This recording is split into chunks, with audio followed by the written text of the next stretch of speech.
afternoon, everyone. So happy to see you again in Lamrim class. I hope it's been 40 days. 40 days, I think you also studied very well. I studied Lamrim very well. Also, I hope at the same time you practice Lamrim.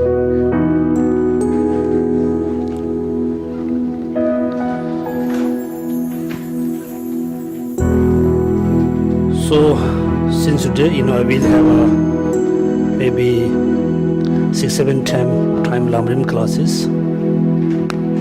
I always request, urge you to practice whatever you learn from Lamrim, whatever you learned from other master, other books. It is so important to practice.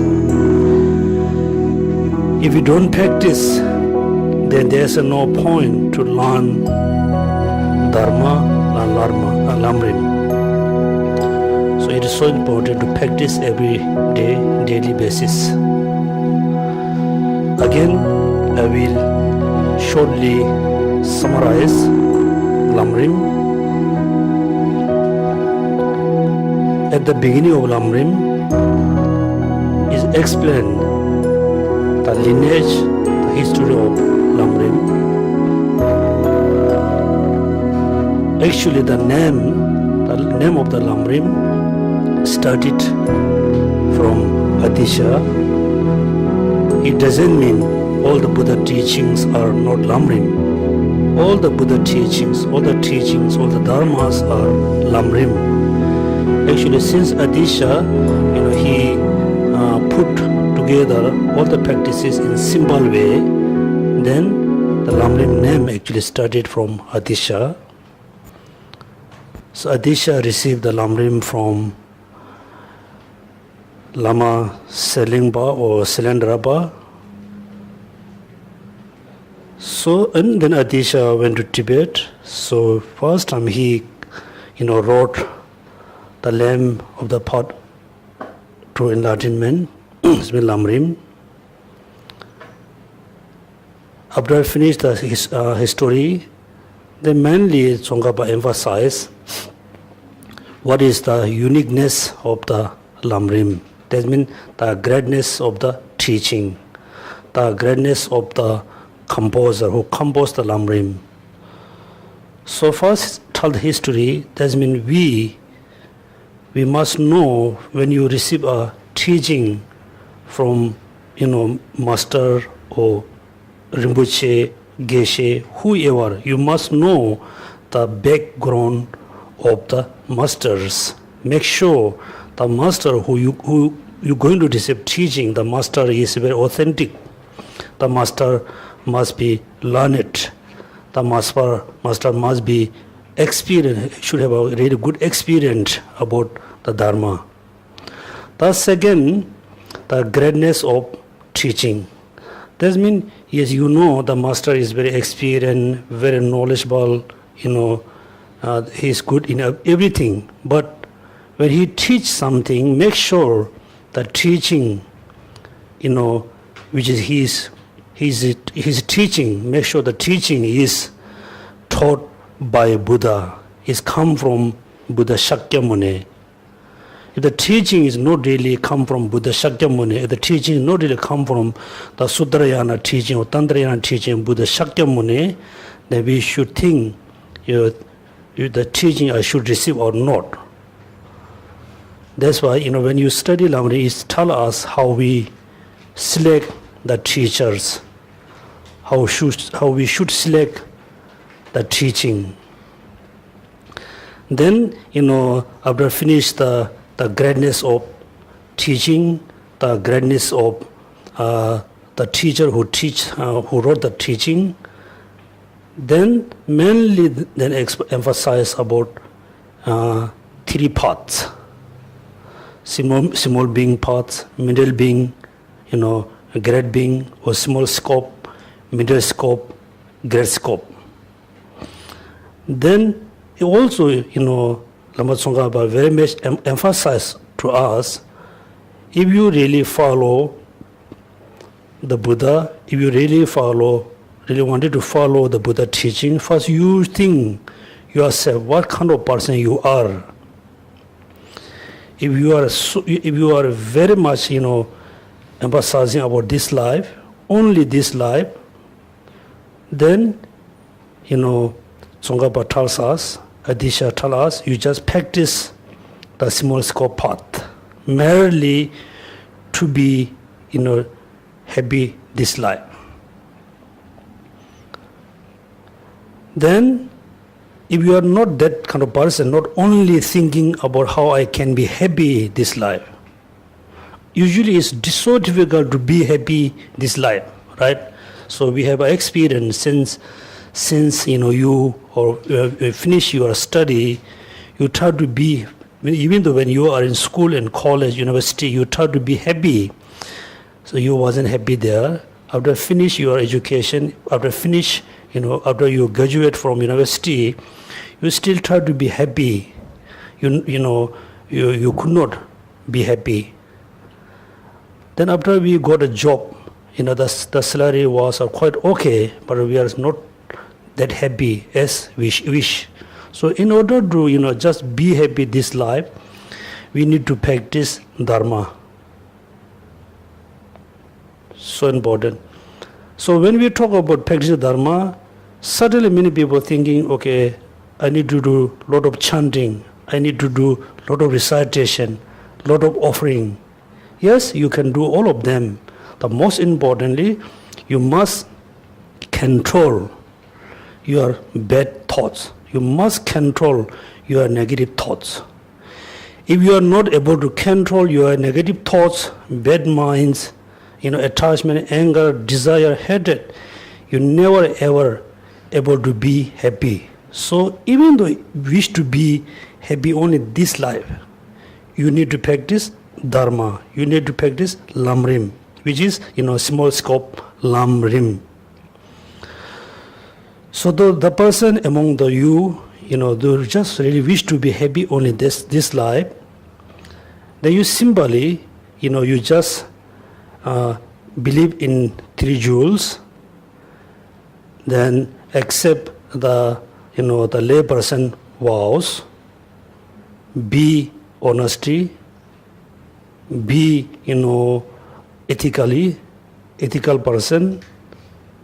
Whenever the bad thoughts come out, just try to reduce. This enough to be happy this life. And also many people thinking, not only us, there are so many people thinking, if I have a job, if I have a money, if I am physically very healthy, I don't need a Dharma, I don't need to practice Lamrim. This is not the right to say. Still, if your mind is so agitated, if your mind is so confusion, if you have a lot of confusion, if you have strong anger attachment, it's so difficult to have a healthy body.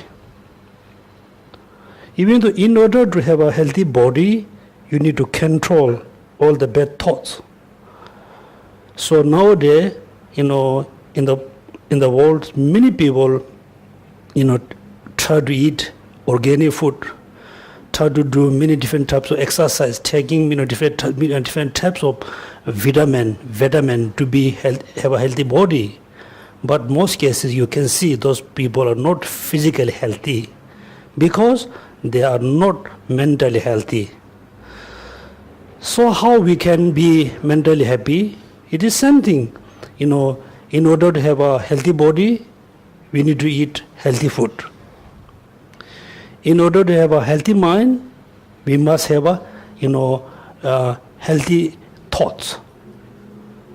We must, eliminate the bad thoughts. That means, in order to practice small scope path, in order to be happy only this lifetime, also you must practice Lamrim. In order to practice Lamrim, you need to rely on master. Even though you can read the Lamrim text, without rely on the right master, a right guru, you don't understand the right Lamrim. So that's why you can see the connection. When we were young, when you are young, you went to school. Even though your parent can teach you, the alphabet, or your parent can teach, but still, the parent usually send you in the school, because in school there's a very qualified teacher, not just people who can read and write. Those are qualified teacher. So when we study Lamrim, we need to rely on a teacher, masters, guru, whoever, whatever. Those must be qualified teacher, not qualified, in the education, in the knowledge level. There must be very qualified teacher in the practice level. If the master is really good in knowledge, they are really good in the practice, then definitely there's no doubt, you can get a lot of benefit. Rely on the teacher. If the teacher is really good in the knowledge level, not the practical level, practice level, then I don't think you can get a lot of benefit. Second, then after I finish the, explain the small scope being, then explain the middle scope. So we need to decide what kind of being you want to be. Then if you think, no, I'm not that interested in this life, I'm not that interested only next life, I'm really interested to, be freedom from samsara, freedom from suffering. If you are that kind of person, then you need to follow the middle scope path. But you should not ignore the small scope path. Top of them, then you must practice the middle scope path. The middle scope being mainly looking, liberation, only him or herself, liberate from samsara, totally free from samsara, totally independent, from suffering and cause of suffering. So how we can be, totally free from suffering, totally be independent from suffering? Then the first, the foundation, the first beginning of the middle scope being, top of the small scope being, first you need to generate the renunciation. You totally need to renounce from the samsara. What does mean renunciation? Is, many people have some misunderstanding. Renunciation means you don't need anything, you need to give up everything. Not this meaning of renunciation. You can have everything. You must have everything. You must have a house, you must have a job, you must have a money, you must have a family. And otherwise you cannot survive in Singapore. If you don't have a house, how you can stay? You're not allowed to sleep under the bridge, right? You're not allowed to sleep in the park. You must have a house. India is okay. You can sleep under the bridge, sleep in the park. In Zanskar, where I was born, you can sleep anywhere. Nobody complain about you. In Singapore, without house, how you can sleep? You must have a house. Then you must have a job. You must have a money. Then you can, how I can, generate renunciation, because I need house, I need money, I need a job, I need food, I need everything. How I can renounce, right? Many people, I cannot generate renunciation because I need everything. Then you must know, historically, there are so many kings in the past. There were so many kings in the past who are big king, who has everything, but they always be, compassionate for others. They always be good for others. But they have everything. But they always, happy to give things to others. They always happy to help others. Even though they have everything, you can be like a king, have a, good conduct. That's why you can have everything, still you can generate renunciation. What does mean renunciation? Does mean you have everything, but you should not cling. You should not attach too much with your belongings. You should not have a so strong attachment to your money, your position, your house. You should not attach too much. Or also you should think, I must have a house, but I cannot leave this house forever. Right? That means when you look at the house, you must know, I must be happy in this house, but I should not attach with me this house. You must know this is impermanent. That this house going to be destroyed.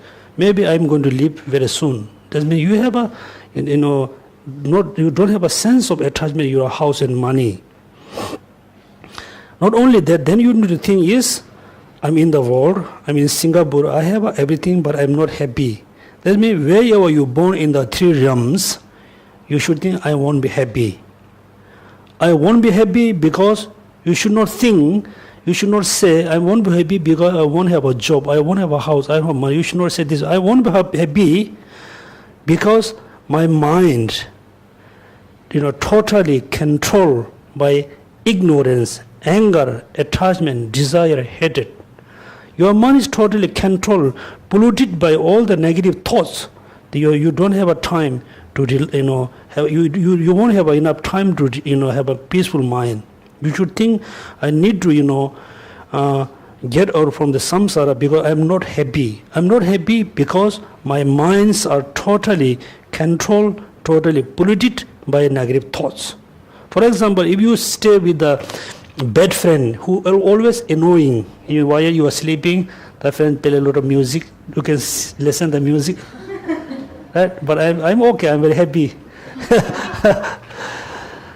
For example, you are always with the one bad friend. The bad friend always annoying, always deceive you, always bullet you. How you can be happy with the friend? You must separate with the friend, right?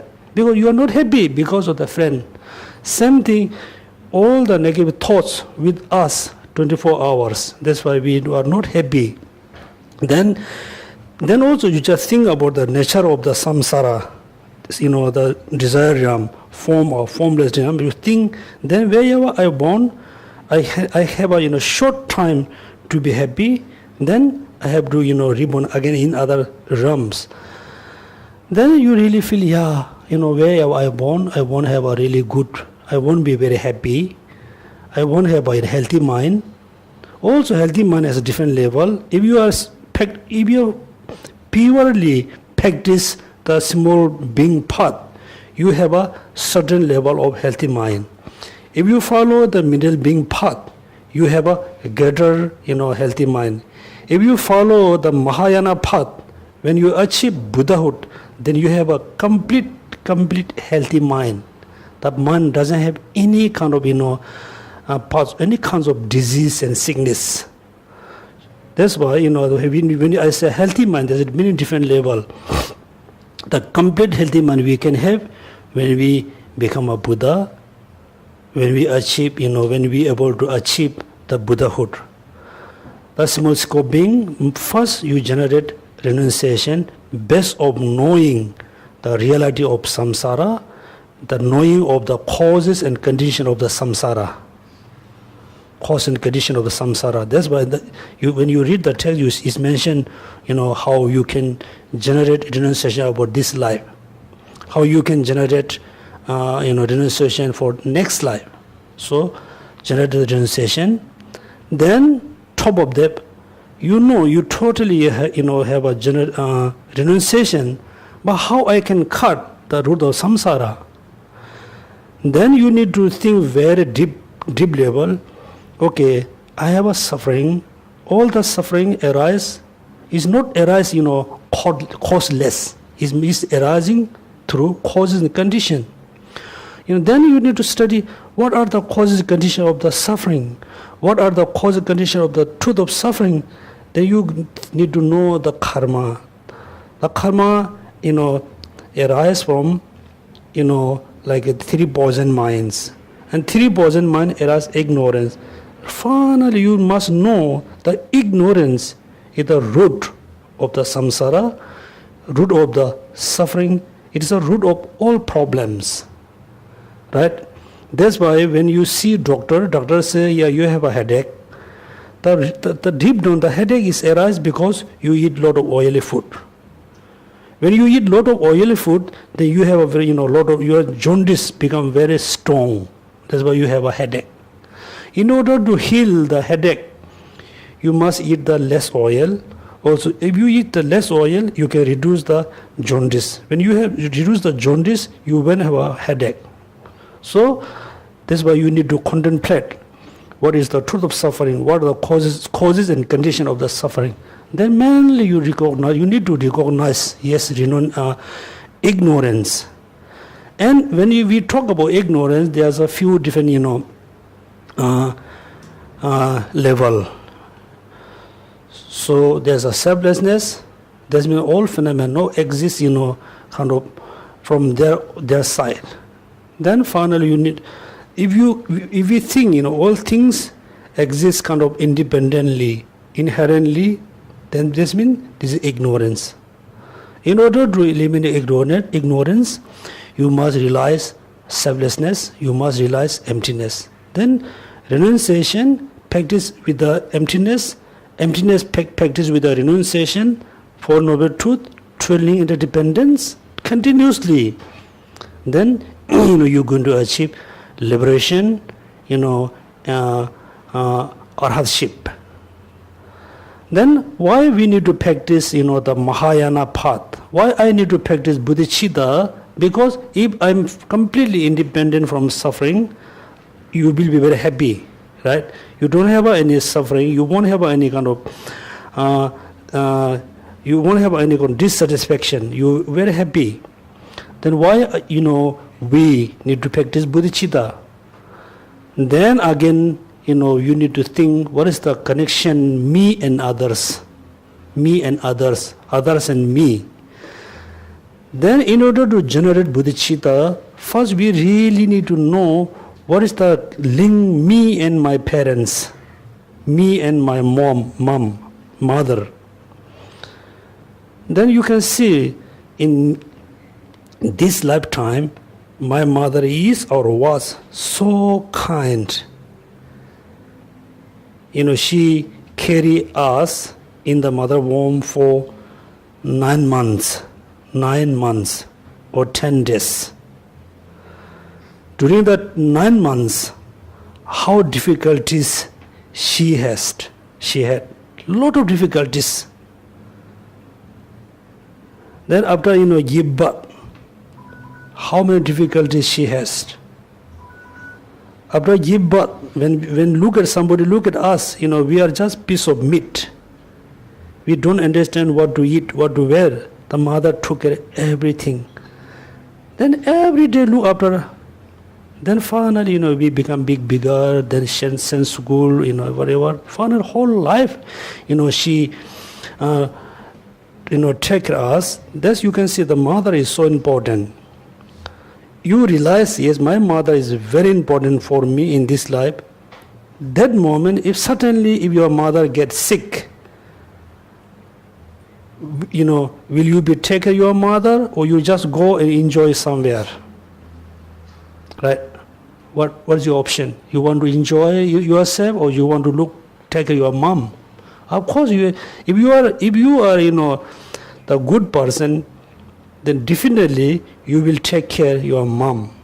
If you are not good or bad person, then you don't care your mom. You just go somewhere having tea, coffee, just in the bar. You just enjoy yourself. That's mean if you thinking only yourself to achieve liberation, then you look like you're a very bad person who don't care your mom. You only care yourself.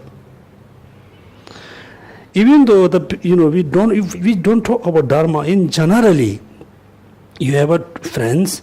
When you have a lot of difficulties, when you have a lot of problems, your friends always help, always support you.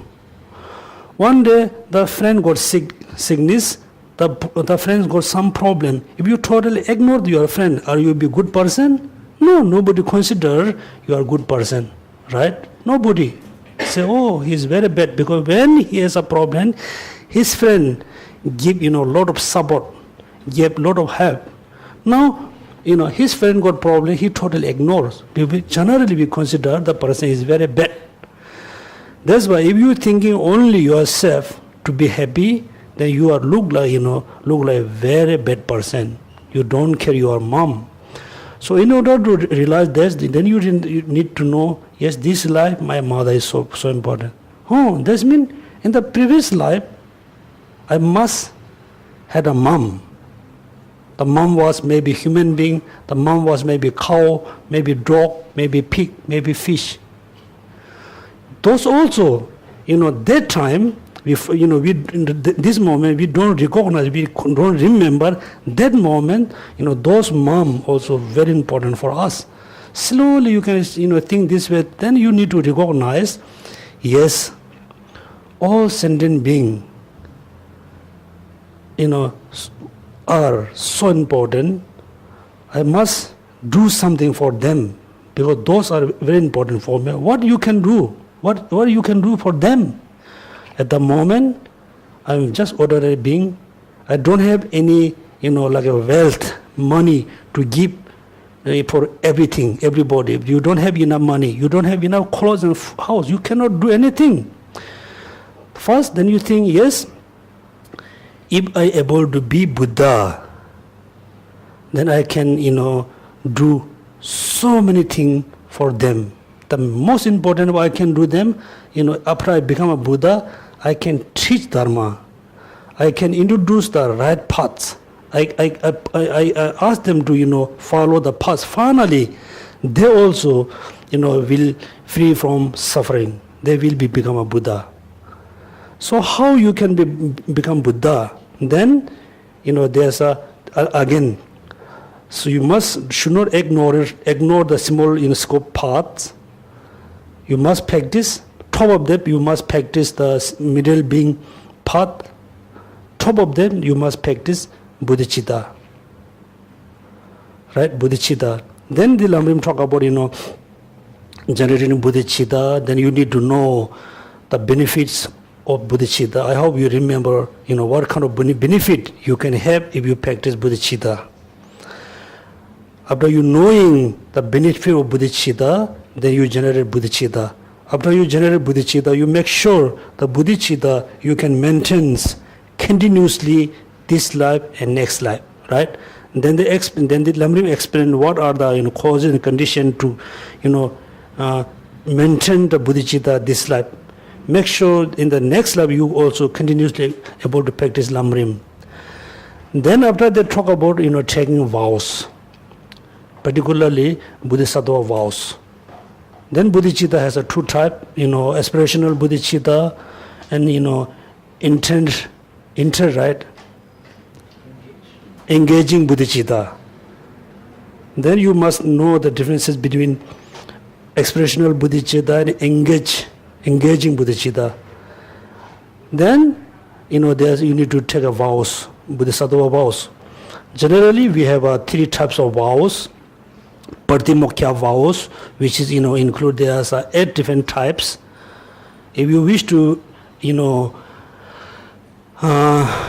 accept the complete Pratimokkha vows, then you need to be like monks and nuns. If you, I cannot be monks, I cannot be nun, then you can take layperson vows, completely purely follow the layperson vows. As well as you must know what you should do, what you should not do. Then second is Bodhisattva vows. Third is Vajrasattva vows or Vajrayana vows. Then there's two different. So before you taking the Bodhisattva vows, you must study. You must get all the information of the Bodhisattva vows. You can ask your teacher, you can ask your friends, you can read books about Bodhisattva vows. If you really feel, yes, those are the vows I need to take, those are the rules and regulations I need to follow. If you really, got really conviction about the Bodhisattva vows, then you must take. Without having, conviction, without having really strong desire about taking Bodhisattva vows, then even though you can take, but you cannot get much benefit. Then Pratimokkha vows and Vajrasattva vows, Tantrayana vows, you're not allowed to study, you're not allowed to get all the information before you have taken. Those are differences. Then after you fully taking, you have a renunciation, you generate bodhicitta, then you realize emptiness. Then since then, you must practice the 6 prajnana paramitas. Not only 6 paramitas, 6 prajnana paramita, right? Then you must remember, for example, when you attend in teaching, for the last time, some of you attend His Holiness teaching. Then His Holiness say, okay, so before you, really receive the initiation, he asks you to generate bodhicitta. That time you must remember, you must know how to generate. There's a 2 different lineage, right? Then you can generate bodhicitta, renunciation, emptiness. So you must know the point, right?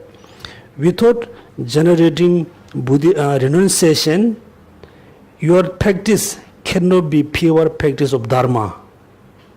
Because so far, most of us, try to practice Dharma, but so far, we cannot have a really progress in Dharma.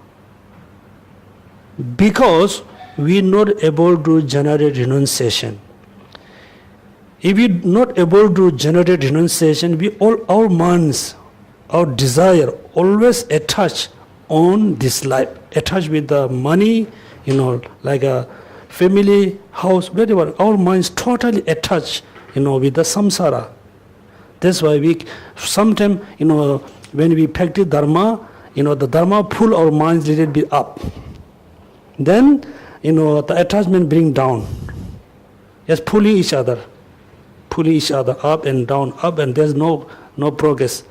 Look at, then so able to generate renunciation, then it becomes separate. Your minds and attachment becomes separate. When you pull up, you always can go up. So that's why it's so important to generate bodhicitta, so renunciation. That's why according to Sagya tradition, they call Jemba Jital, for detachment. They say, if you attach only this life, you are not Dharma practitioner. If you only attach this life, you are not the Dharma practitioner. If you attach, if your mind attached in the samsara, you don't have a renunciation. Right? You don't have a renunciation. This is the indication. You attach only this life, that means you are not really practicing Dharma. If your mind attached with the samsara, that means you don't have a renunciation. If you attach about only about only your power, your money, if you attach yourself, then you are not Bodhisattva.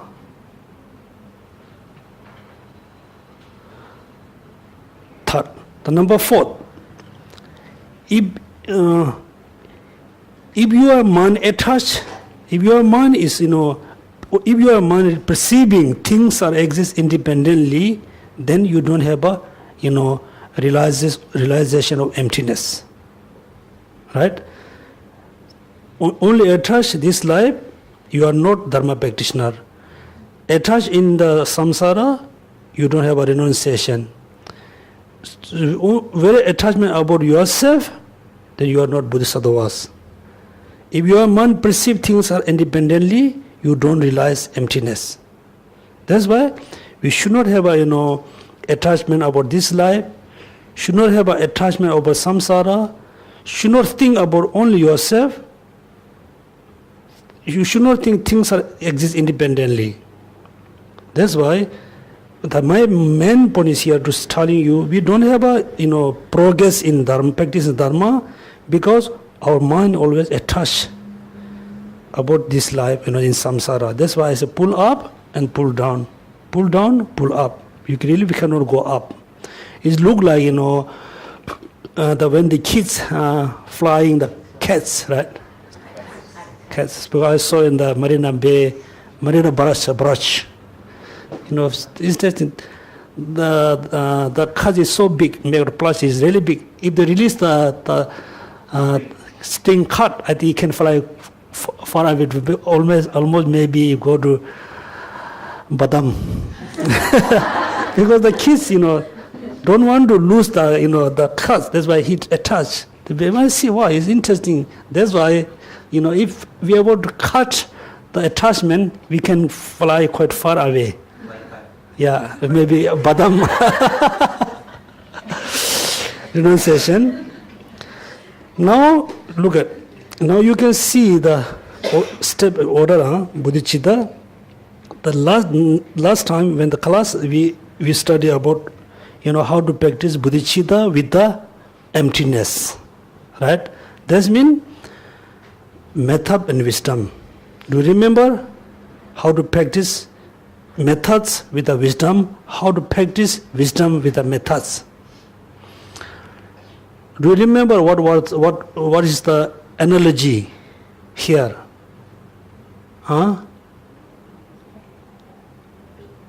Strongly. I can't remember what is the king of the Huh? I'm not sure what is the king of the No. This is 6 paramitas. Painter, 6 painters. Somebody can draw the head.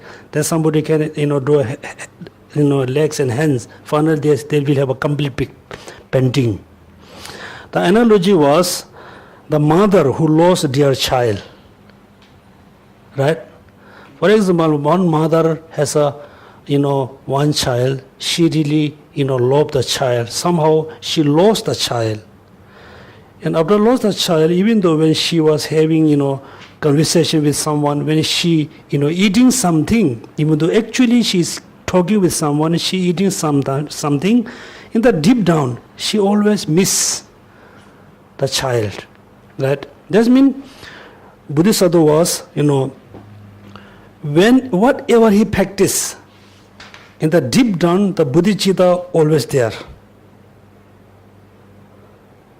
Always there. That means, beginning of the practice, any practice. For example, before you recite Mani Padme, just generate the bodhicitta very strongly. Very strongly. So, after you generate bodhicitta, then you reciting mantra, you are reciting mantra, in the deep down you have a sense of compassion towards sentient being.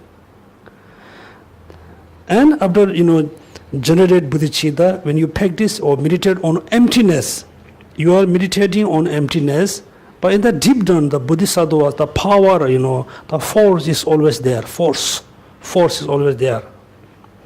In the opposite also, before you generate bodhicitta, before you, practice bodhicitta, first you can meditate on emptiness. Realize emptiness, meditate emptiness, having the right understanding emptiness, then slowly you generate bodhicitta.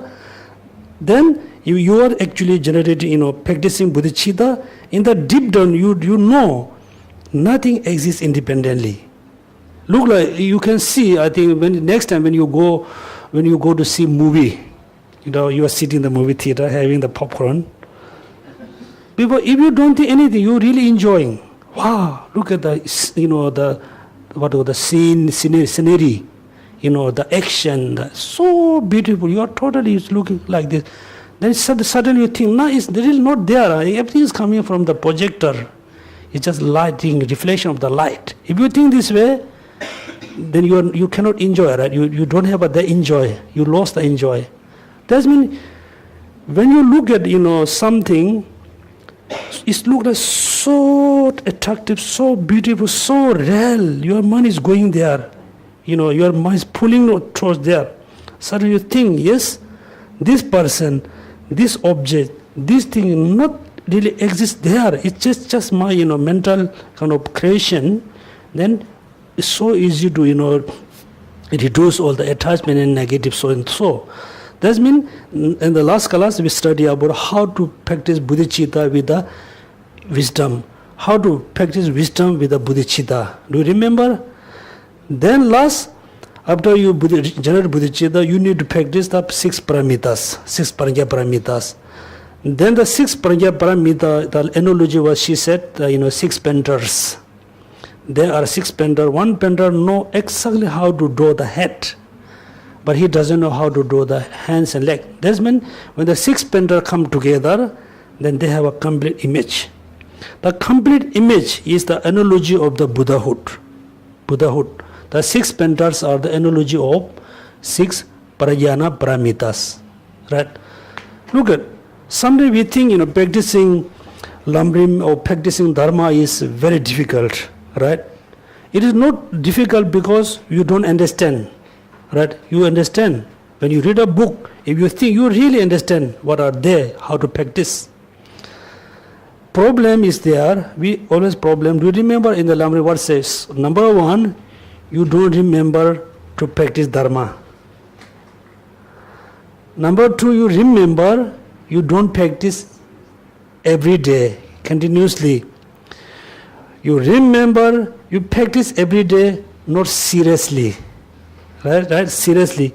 If you do 3 continuously, practice continuously, seriously.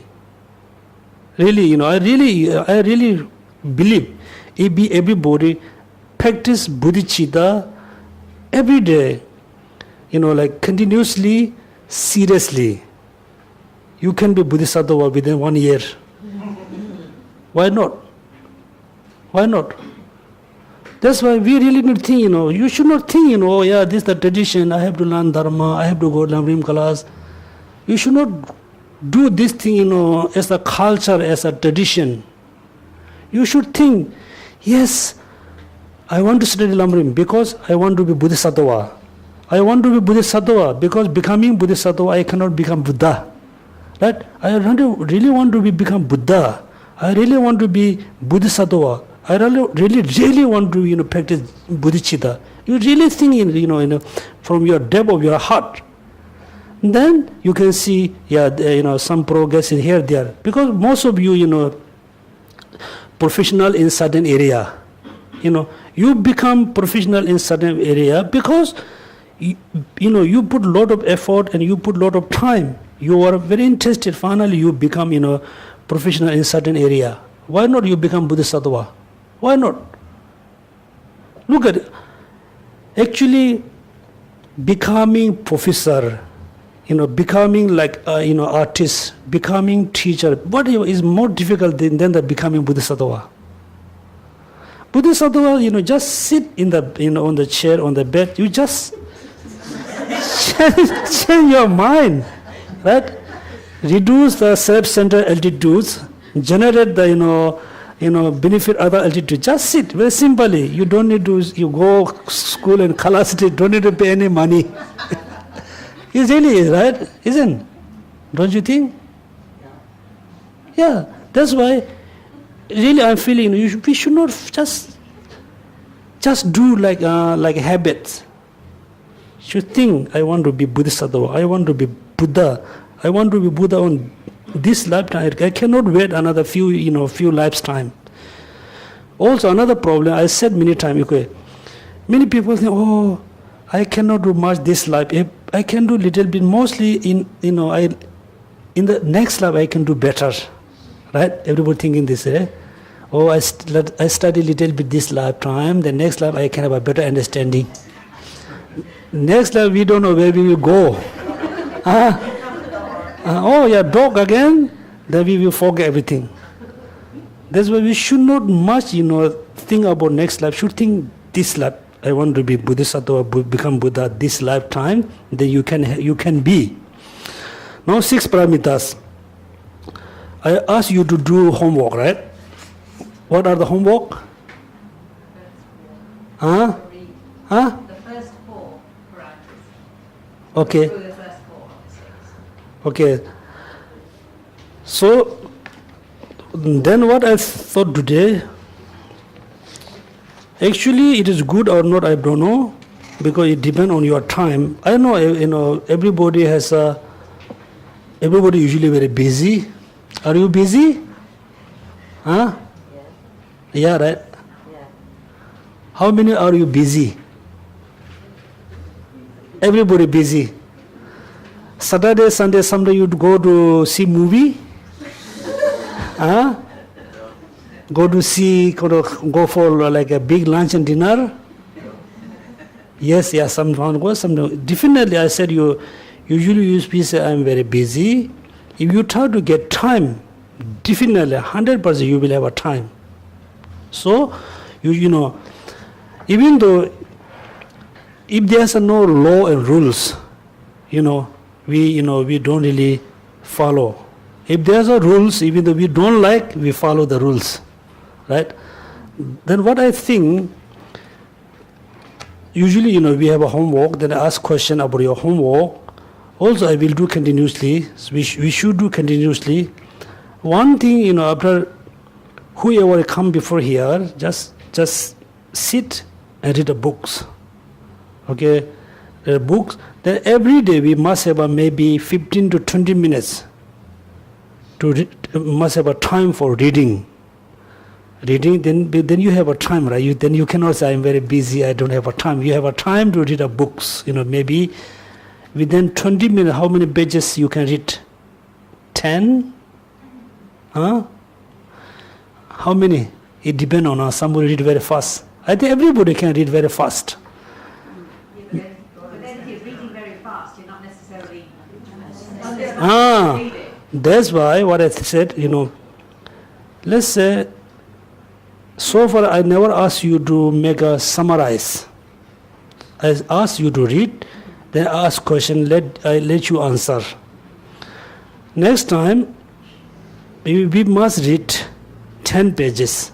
After you fully read the 10 pages, you make a summarize. Okay, with the 10 pages, what is really talking about? You must make a summarize. Then you really go have a good understanding. Now we just follow the the text. I ask you the 6 parameters, the order, how I also don't remember the homework. The first four. Read the first four. General 6. Yeah, just to read. Just read. Yeah. Read the first four. I didn't read, so I didn't know. Okay. So, okay, now we look at page number 85.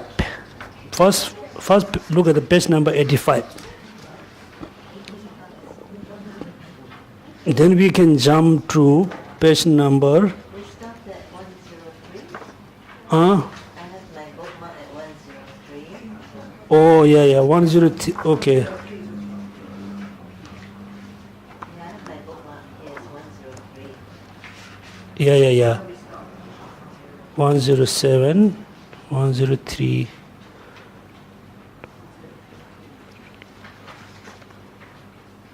Okay, so today we just start from the page number, actually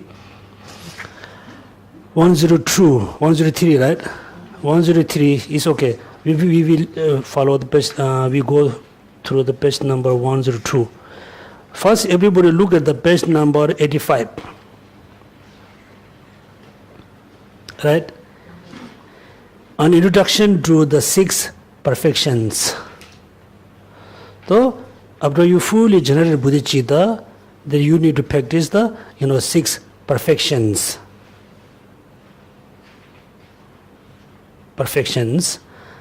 Then there's 2 subheadings. Number first, there's C, right? How to learn the bodhisattva deeds after developing the supreme enlightenment. Here, bodhisattva deeds mean the actions of bodhisattvas. Okay, activities of bodhisattva deeds mean here. How to learn the bodhisattva deeds. That means how to practice here. Learn means how to practice the bodhisattva deeds after you developing the spirit of enlightenment. That means simply saying, you need to generate bodhicitta. After you generate bodhicitta, how you can do the bodhisattva's actions. Then there's the reason why you must learn the training after developing the spiritual enlightenment, demonstrating that you will not become a Buddha is so important. Buddha by learning either methods or wisdom separately. Right? That means first you generate bodhicitta. After you generate bodhicitta, then why I need to practice? Why I need to practice the bodhisattva deeds, bodhisattva action, bodhisattva practices? That means 6 paramitas, 6 paranjana paramitas. Then why I need to practice 6 paranjana paramita? Because if you practice only wisdom, you cannot be Buddha. You cannot become a Buddha. If you practice only methods, you cannot become a Buddha. That's why if you practice only bodhicitta, you cannot become a Buddha. Right? Do you remember what the 3 principles says in the text? Do you remember? 3 principles. Without pure renunciation, there's no way to end attraction to the pleasure of existence. That means you must have a renunciation. The next one, look at renunciation, however, page number 28, if not tempted by pure mind of bodhicitta, does not bring forth the perfect bliss of unsurprised enlightenment. That means no renunciation, you cannot reduce the attraction to the subsistence. If you don't practice bodhicitta, you cannot achieve the bliss like Buddhahood, enlightenment. Even though you have a renunciation, you generate bodhicitta, but although you are trained in the renunciation and mind of the bodhicitta, without the wisdom which realize the ultimate reality, you cannot cut the root of the existence. That means you must practice bodhicitta as well as wisdom. You must practice wisdom as well as bodhicitta. You must practice both of them unionly. Then the question, how I can practice two of them unionly? That's why I explained in the Sutrayana, one mind cannot be both. In the Sutrayana, one mind cannot be both wisdom and methods. This means bodhicitta, the mind which is realized emptiness, those are two different minds. They cannot become one mind. They have to practice, unionly. In the Tantrayana, there's a particular methods. One mind can be both. So far we are studying Lamrim. That's why you say, look at very important, demonstrating that you will not become a Buddha by learning either methods or wisdom separately. Keep in your mind. Then if you really keep this in your mind, then when I told you, many times, when you lit a light in front of Buddha, that time you are practicing methods. That means you generating the faith towards Buddha, or you generating the compassion towards sentient being. Mainly that time you are practicing methods. Before you lit the light, you must understand, you must remember the emptiness. Then when you lit the light, you generate the faith toward the Buddha. That means, simply lighting a light, you can, compound the two practices. Simple recitation, also you can recite. Do the simple recitation you can do, combine with the wisdom methods. Thus, the activity is very simple, but the practice has become very profound and very perfect. Sometimes you can see many people spend a lot of money, buying, hundred of thousand bunch of flower, many biscuits and fruit and so many things. And they say, we are doing, soul offering. Soul offering, they collect, many biscuit and cookie and juice and so many things. They don't have this kind of, practice. Simply they buy, put in front of the Buddha, and just left. Is it really practice of Dharma or not? No. It's simply you collect this thing, just peel in front of the Buddha. It doesn't mean it can be the practice of Dharma. Right? That's why, look at what we call, we say we are Buddhist. Like India, the Hindu we call non-Buddhist. The meaning translated into Tibetan language, we call insider, insight. Inner, Shiba, outer and inner, inward and outward. Why is used this word? It's so important. Look at, like a Hindu, Christian, Muslim, all other religions always looking, my happiness coming from whom? The Bhagavan, God, Allah. They're always looking. My suffering also giving whom? The God, the Allah, but always outward. So we are not outward. Also we are look like still outward, right? When you have a problem, you go temple, just Buddha. Right? You can go, also someday you have problem, you go to see master, I have this problem, right? You go to see master to get advice, not merely blessing. When you get really good advice, the advice is blessing, right? The advice change your mentality. You not really seeking the advice, you mainly seeking blessing. Some of my friends send me a text. Geshe-la, on 2017, there's some kind of big events, very important. Can you stop raining?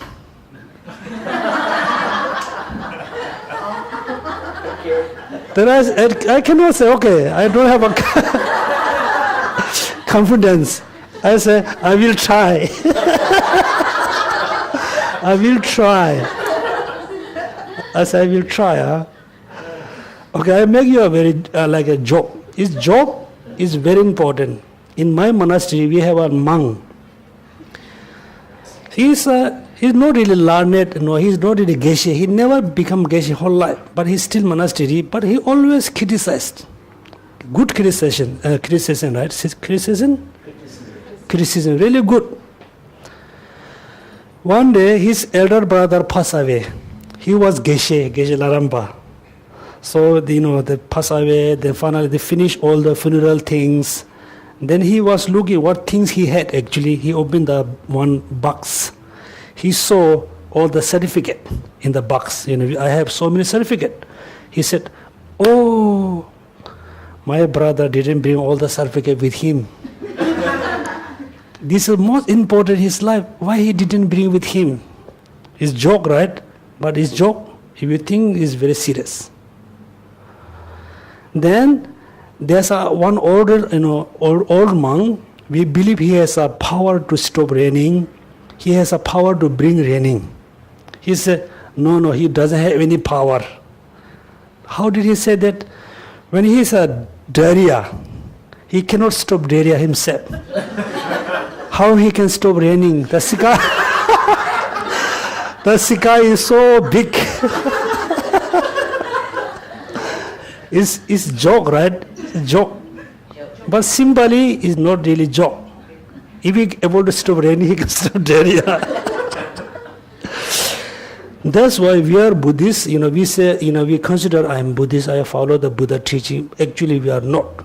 We are not. We still, look like we are Hindu, look like we are Christian, look like we are Muslim. Always looking out, looking out. What we need? When you have a problem, suffering, you must think, it's come from where? Somebody, punch you, somebody said many bad things you, right? You are not happy. Actually, the unhappiness is not coming really from other side. They are the trigger. But come from where? Inside. You get angry, then you're not happy. Somebody punch you, you say, oh, just think, he give me good message. No angry, right? Right? That means if you are Buddhist, you think, everything is coming from in. The Buddhahood, the bodhicitta, emptiness, happiness, suffering, everything comes from within me, within my mind. If you have this kind of belief system, then you're really able to practice Dharma. Otherwise, we have a lot of confusion, right? So mainly what I'm saying, simply, leading light. We just generate bodhicitta, renunciation, and lead a light, lead a incense, give just, $1 or $2, 10 cents to the people who need it. That's mean your action is so simple, right? You're giving just $1, $2, $10. You're giving simple, small amount of money, but you're accumulating, a lot of merit.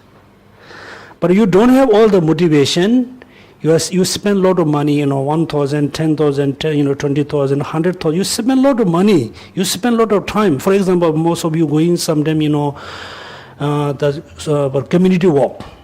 Looking after elderly people, looking after certain. You don't have really motivation, right? You do as a culture, as a custom.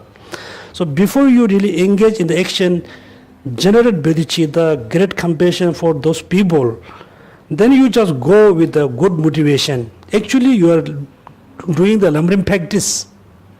Otherwise, you can see the practice dharma is so simple. That's why what I'm saying, always compound the two. Otherwise, you cannot become a Buddha.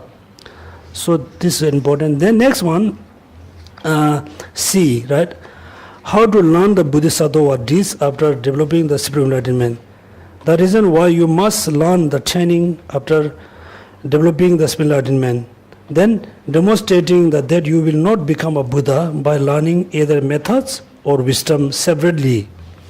Then explanation of the process of learning the precept. Now we are studying about the number 3. Number 2 we already finished, demonstrating the best answer by the 6th painter. Now we go page number 102. Okay. Now everybody just don't look at the book, look at me. Then I will see how much you have done homework. Okay. Look at me, not book. Okay. First, it's very easy to count the 6 paramitas, right? Number 1, generosity, very good. Number 2, ethics. Number 3, patience. Number 4, joyous effort, right? Or joyous effort. Then number 5,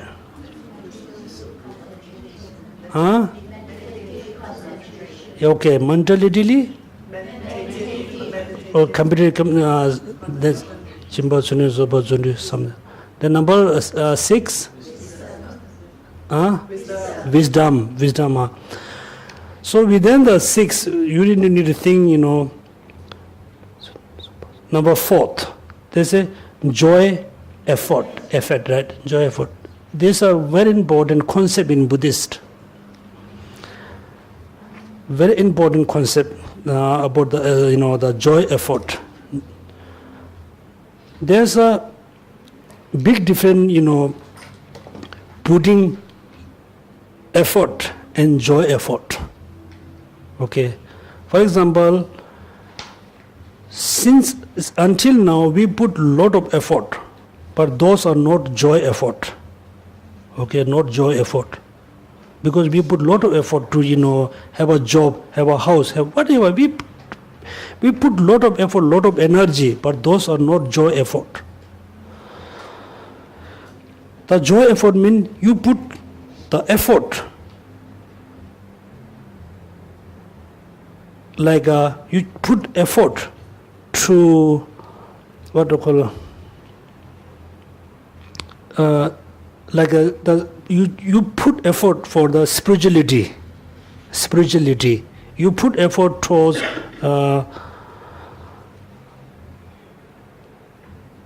what do you call positive action? There are similar words in English. Virtues. Exactly, virtues. If you are putting effort towards virtues, then we can call it the joyous effort.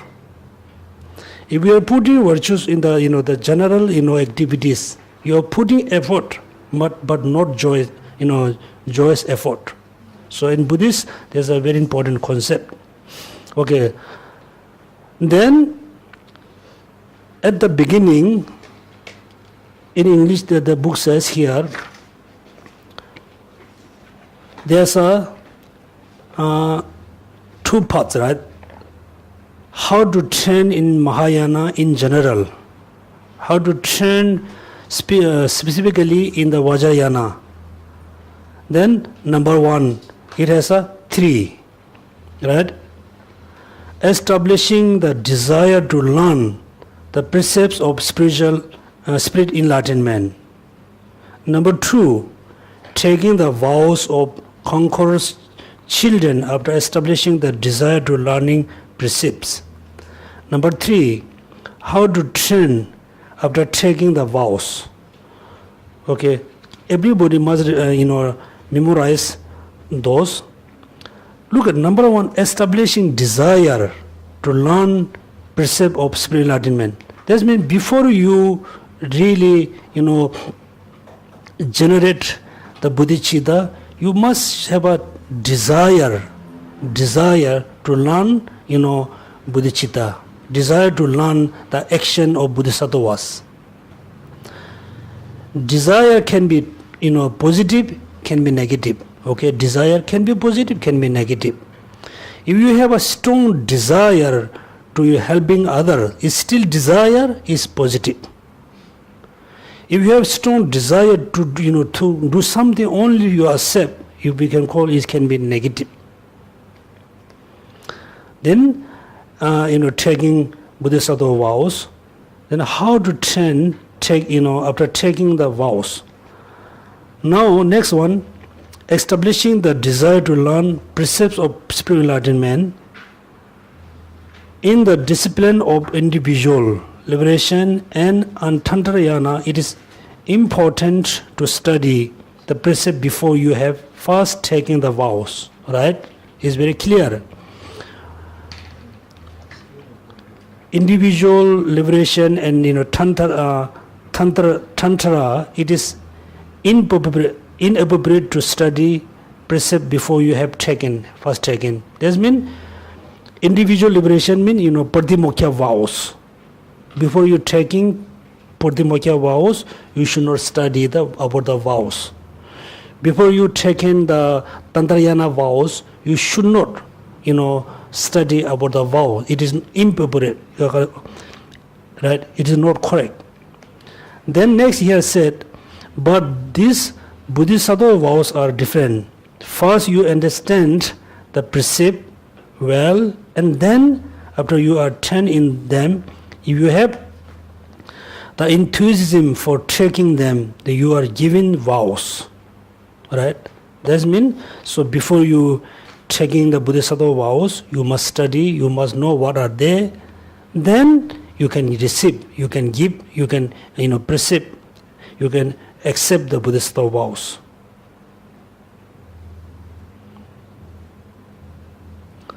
The next we just jump in, there's a lot of words, not that important. This is a very good methods, because if you understand the precepts, bring them to the mind, establish a wish to train them from the depth of your heart, and then taking the vows, you will be extremely content. That is content. Constant. That means you must study, you know very well, then you fully understand, you really think, then you can take the bodhisattva vows. Now number 2, after you has taken the bodhisattva vows, then what you need to do is simply say, taking the vows of the conqueror's children after establishing desire to learn the precept. I have already established in the detail in my basic, this is my Tsongkhapa saying, he's a particular books about the precept. First, how to take the bodhisattva vows. Immediately after that, how to guide against the fundamental transgression and the transgression. That means when you any kinds of vow, when you are taking, there's 2 different types. Even though individual liberation vows or Tantrayana vows, all vow has 2 types. One is we call root vows, the root vows. Second, in Tibetan we can call the branches vows, the rule of branch. For example, when tree has a branch, when you cut the tree branch, the tree not going to die. If you cut the tree, the branches are going to die. For example, when you totally, against the root vows, then all the vows has going to disappear, no more there. This vow has two types, root and the branches. So you must know that when you understand I'm against the vows, immediately you need to retake. That's why he's saying that degenerate, it is most definitely necessary that you read this before you taking the vows. So understand them from there. Now mainly we come to the homework. Here's 3 parts. What are the precepts are based upon? How all the precepts are included in the 6th perfection. The process of learning the perfection, right? Number 1, what are the precepts are based upon. Number 2, how all the precepts are included in the 6 perfections. Number 3, the process of learning the perfection. So what are the precepts? What are the precepts are basis upon? Without looking at your book, can you tell me?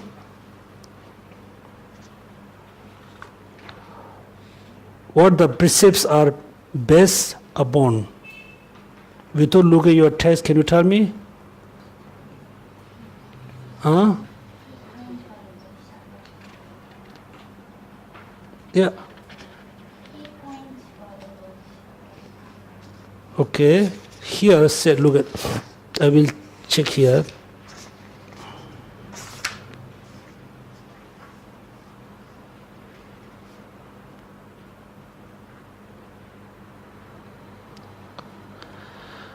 Look at here said, there are limitless clear categorization. But if you arrange Bodhisattva precept by types, you can include them all within the 6th perfection. Right? So this means how you include all of them. That means there are so many practices of Bodhisattvas, many practices. But if you want to include all of them, you can include into 6, right? 6 perfections. Also, there's another way you can include, right? I don't think everybody really read until page number 102, 20, right? I asked you to read. Okay, that means simply you should think, all the Bodhisattvas practices we can include into 6 paramitas, as well as all the Bodhisattvas practices we can include into 2. What are they? Wisdom and methods. Wisdom methods, true. Right? As well as all the Bodhisattvas practices we include into 3. 3. What are they? Precept, meditation, wisdom. Can you repeat based on the Lamrim text? I'm not reading form, so I cannot read it. No, you're not reading. I'm not reading. Did you read? Okay. So just simply in the Lamrim, what it say? Include into 3 training, which is Sonam said.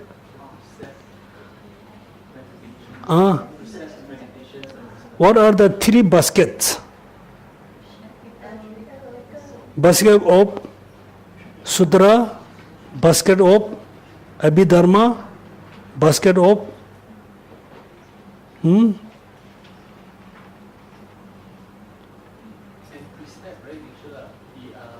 What are the 3 baskets? Vinaya. Yeah, Vinaya basket. Okay. Number 1, Vinaya basket. Number 2, Abhidharma basket. But then Sutra. Okay, look at all the Buddha teachings. There are so many different types of teaching. If you study very carefully, all the teaching about vows, that's why Vinaya baskets, teaching about Sutra, right, which is all the practices, practice of Abhidharma, which is emptiness. We have a 3 basket. Because we have a 3 basket, all the Buddha's, all the practices we can include into 3 practices. Practice of the Shila, practice of the Samadhi, practice of the Gyan. Right? Gyan, knowledge, wisdom. Right? Practice of Shila, practices of mindfulness, practices of wisdom. Now you can see the Shila, practices of Shila or practices of the precepts are look like having the perfect land to grow something, right? I said many times, if you have a good land which is able to cultivate, you can grow rice, you can grow mango, you can grow corn, whatever you can grow. So practices Shila is look like the cultivation land, the right land. Then second, practice of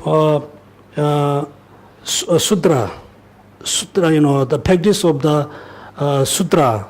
That means you look like practicing the renunciation, bodhicitta. This look like growing the crops on the field.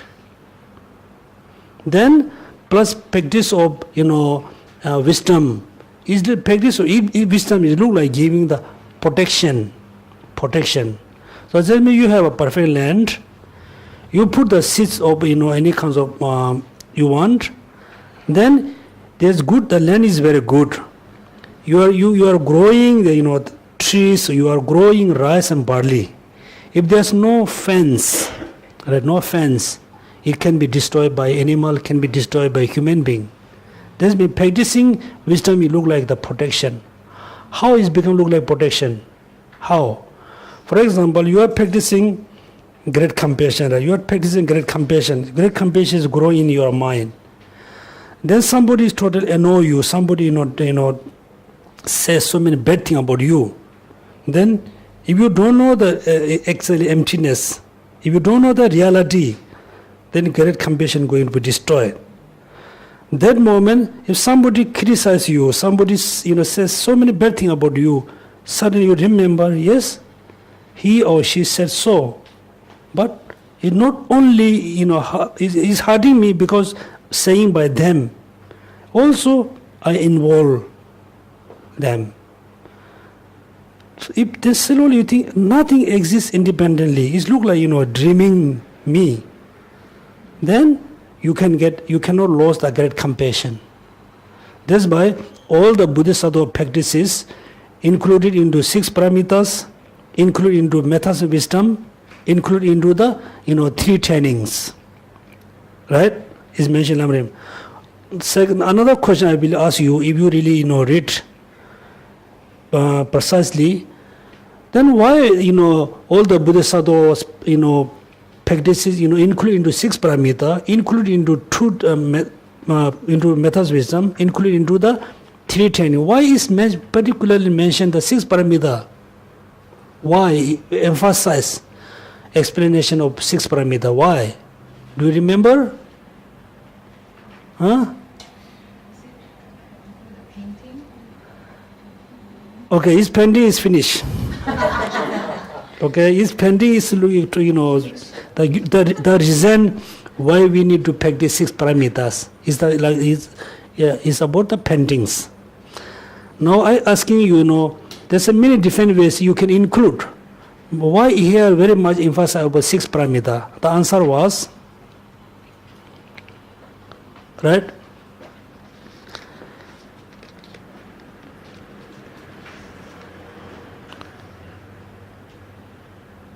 Look at next there, the next paragraph.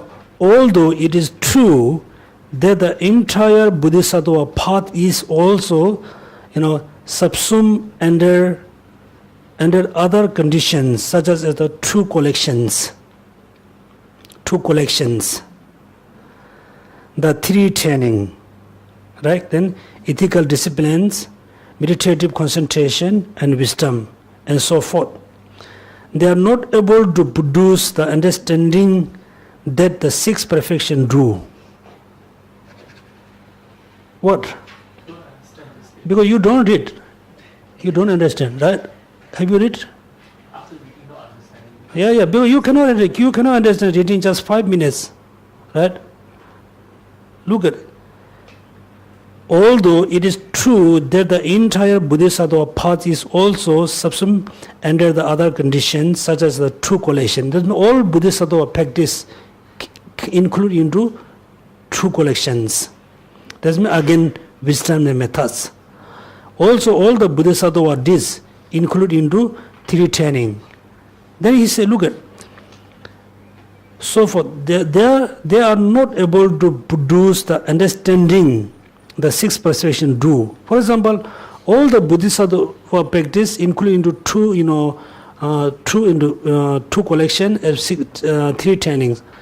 When you study very precisely, when you try to understand how all the Bodhisattva this include into 6 paramita, then you can get strong understanding. You're going to get strong understanding about the Bodhisattva paths. Then next look at here, page number 104.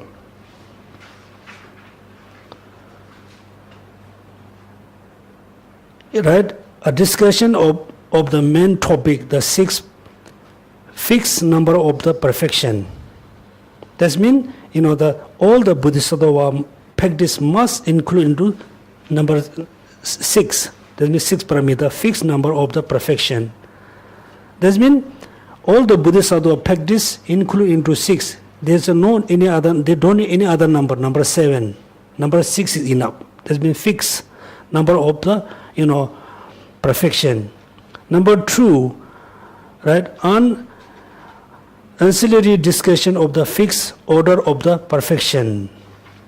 Then there's a 6th number, right? Number 1. What is the number 1? What is the number 1? A fixed number of perfection based on higher status. Number 2, fulfilling the 2 M's. That means it's saying high status means so we have 3 realms, right? Desire, form, formless. And the form and formless realm considered as the high status, high realms. In order to achieve human life, in order to achieve form and formless realms, 6 paramitas are very important. Second is saying, in order to fulfill the 2 M's, what are M's of yourself, M's of others. In order to fulfill 2 M's, 6 paramita is very important. Without missing one of them, you cannot fulfill the 2 M's. Missing one of the 6 paramita, you cannot achieve the high status. Then number 3, what is this number 3? Can you read for me? The fixed number of perfection based on perfecting and complete fulfillment of others' aims. Okay, look at. If you really wish to fulfill other M's, that means then you need to practice the 6 paramita. If you wish to fulfill your M, also you need to practice the 6 paramita. Number 4, The fixed number of perfection based on their subsuming Mahayana, right? All the Mahayana practices is going to include into the 6 paramita. Number 5,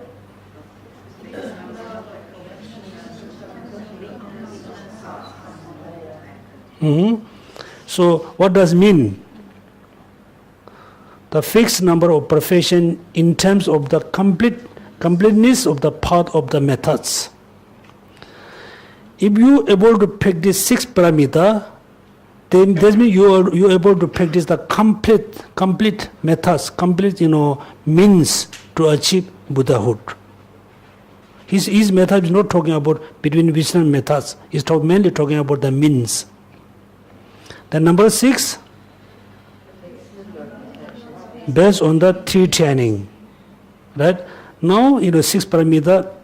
There's a 6 reason six reasons why we need to practice the 6 paramitas. Okay, now we can have a break. So after break, so then we can read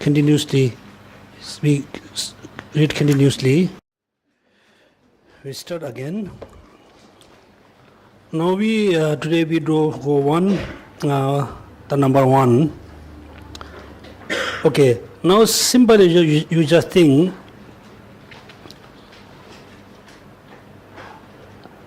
in order to achieve Buddhahood, we need to practice the 2, collections or 2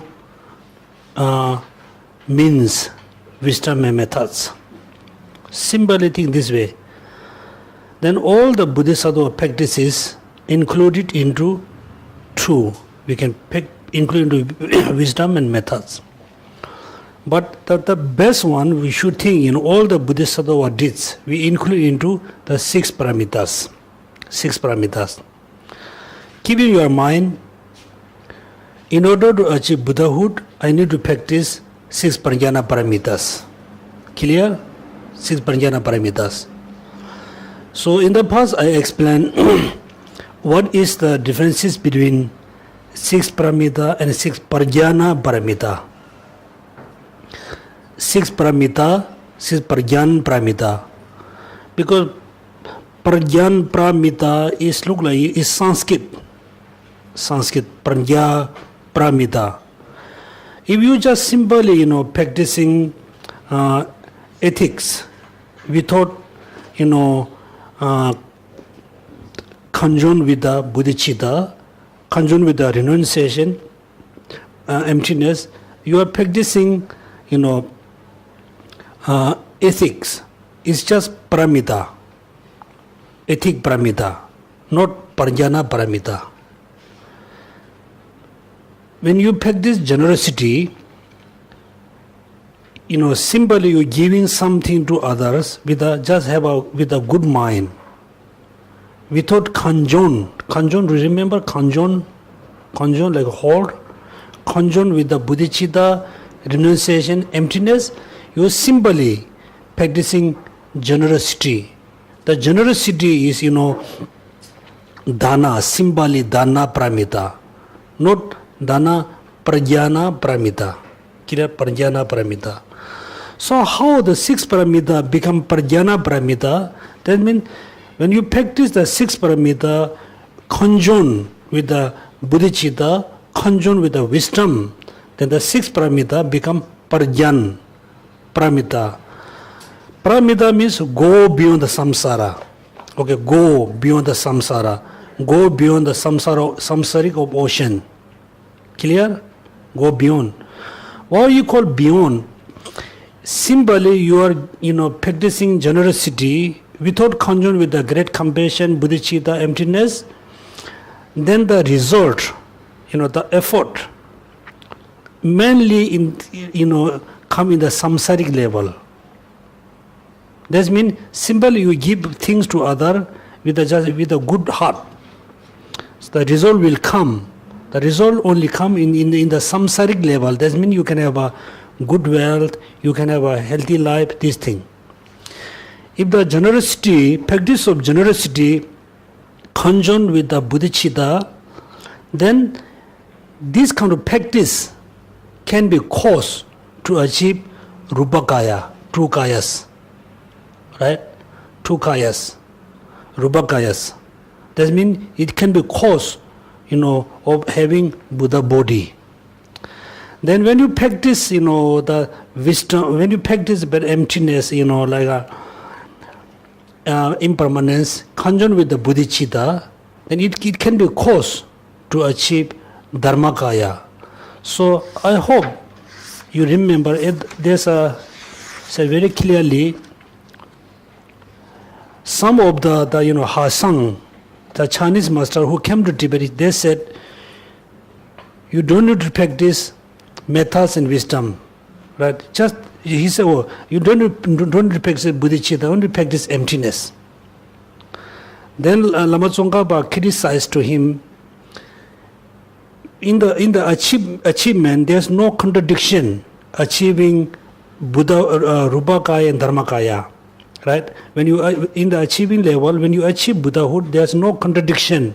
Achieving Rupakaya, achieving Dharmakaya. There's no, you must achieve two of them. Then he said, why there's a contradiction when you practice? Why there's contradiction practice of wisdom methods? Because Hashan say you don't need to practice methods. That means six paramita can become paranya paramita when you are able to conjoin with the bodhicitta, great compassion or emptiness. It's paranyan, right? That means the result come beyond the samsaric level, beyond the samsara. That means the result can be like Rupakaya or Dharmakaya. This means so important to know the differences between six paramita and prajnana paramita. Now we should study about the number 1, right? The fixed number of perfection based on the high status. Here the high status refer to what? Form and desire. Desire has a two, right? Human and non-human. The human realms, desire, form and formless realms is higher. So now we study here the fixed number of the perfection based on high status. To fully accomplish the greatly effective bodhisattva deeds, right? Deeds, you need a immeasurable long succession of the lifetime, right? That means fully complete the greatly effective bodhisattva deeds. You need immeasurably long, succession of lifetime. That means, you really, in order to fully complete bodhisattva deeds, you need a lot of many lifetime, right? You cannot accomplish, the Buddhahood in this lifetime. You need a next life, after next life. Lifetimes. Moreover, to attain quickly success of path within this lifetime, you need a life excellent in every aspect. Generally, you cannot achieve Buddhahood, within short lifetime. You need to go through many, many lifetimes. Also, yes, if you are, really, serious student or serious practitioner, there's a hope you can, achieve Buddhahood within short lifetime. So we are not, right? We are not serious student. We are not serious practitioner. You should not have a hope to achieve Buddhahood within short lifetime. Still you think, you can think I can become Buddha short lifetime. Then finally you're not going to achieve anything. You become crazy. You can see many Westerner, I'm not saying Singaporean, you can see many Westerner become a bit crazy. Because when they heard the Dharma, they thought, wow, it's so great, I want to practice Dharma. Then second, they are so in hurry to learn Vajrayana. I want to achieve, because they cannot wait, they are not like not like Asian people, they don't have enough patience. I want to get everything very fast, faster than the Singaporean, very fast. Then, I want to practice Vajrayana. Then, they try to practice Vajrayana as well as bodhicitta. Within short lifetime, they were so, has strong desire. Then finally they become crazy. For you, just think, doesn't matter how long you will take. 10 years, 20 years, 100 life, millions life. I will practice bodhicitta, I will practice emptiness. One day I will achieve Buddhahood. Right? That's why then you need to do a lot of preparation. For example, you need to get something from Jurong, right? Jurong. So it takes 10 days to reach there. So you need to do preparation when you walk.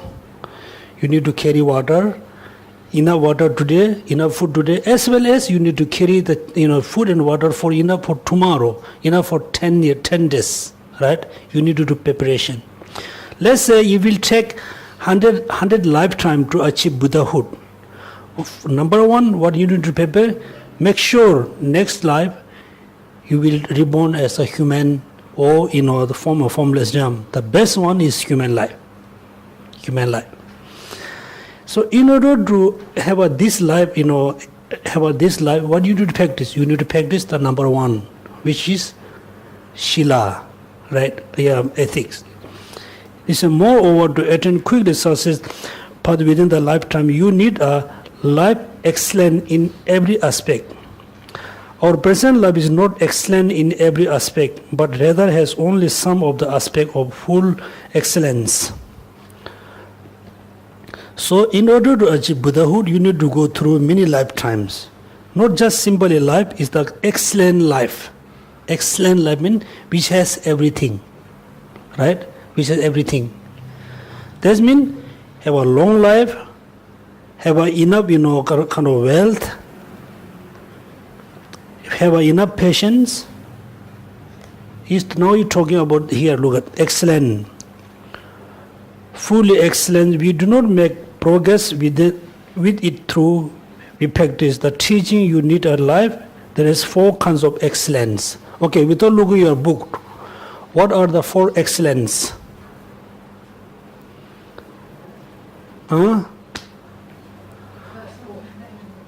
What are the 4 excellence of life?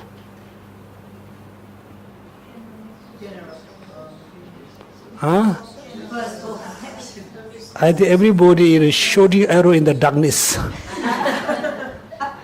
Maybe someday hit the pond, someday go everywhere. Okay, I'm not really happy about your homework today. It's okay. I know your life is very busy. I can accept. Number 1 here said, resource to, you can read the book. Now, what's the number 1? Of the generosity, right? The resource to use the resolve of purpose. That means the first excellence is the excellence of resource, right? Right? Excellence of resource. Am I right? Yes. Everybody, must have an excellent resource, right? What's the number 2? Body with which you act. That means, look at, in order to practice Dharma, you must have the excellent resource. That means you must have a house, you must have food. What you need, all the necessary you must have. Otherwise, you wish to practice Dharma, all the resources not there, you have to be busy with, things to get. Even though you have all the resource, you have a house, you have food, everything is result of generosity. But bodily, you have a lot of problems. If you have disability, right? You cannot talk, you cannot think, you cannot eat. Then how you can practice Dharma? The second is bodily. You need an excellent body. The excellent body is result of what? Ethical discipline, right? The resource is a result of generosity. Excellent body is a result of ethical discipline. What's the number 3? Companions together with whom you act. That means, look, let's say, you have all the resource. You don't have any problem. You are happy with your house, happy with your fruit, house and whatever. Also, you are very happy with your, physical body. You have an excellent body, very healthy body. You can think, you can act, you can practice. You are very happy. The companion, right? Companion. I think many people are not happy with the companion, right? In the workplace, everywhere. Right? The companion is so important. If you have everything within your family, always make you annoying, or your friends always make you annoying, then you cannot practice Dharma, right? That means number 3 is the companions, right? What's the number 4? Undertaking. The number 4 is result of what? Patience. Practice of patience. Number 3, companion together with whom you act, the result of the perfection of the patience. Right? Number 3, the companion is the result of your patience. Then you must have a good companion. For example, this is the result, okay? If you, this lifetime, if you are not really enough patience, you don't have enough patience, then very easy to make enemies, right? Within your families, within your friends, within your co-worker, you're always making problems. That's mean, in order to have a good companions, you need to practice patience this lifetime. Then in the next life, you can have a good, friends or good companions. What's the number 4?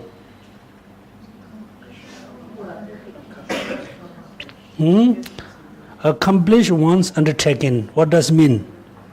Work that you are able to accomplish one undertaking. Mean you wish to achieve something. You must achieve this thing based on your desire, right? It look like. Now we'll check in Tibetan.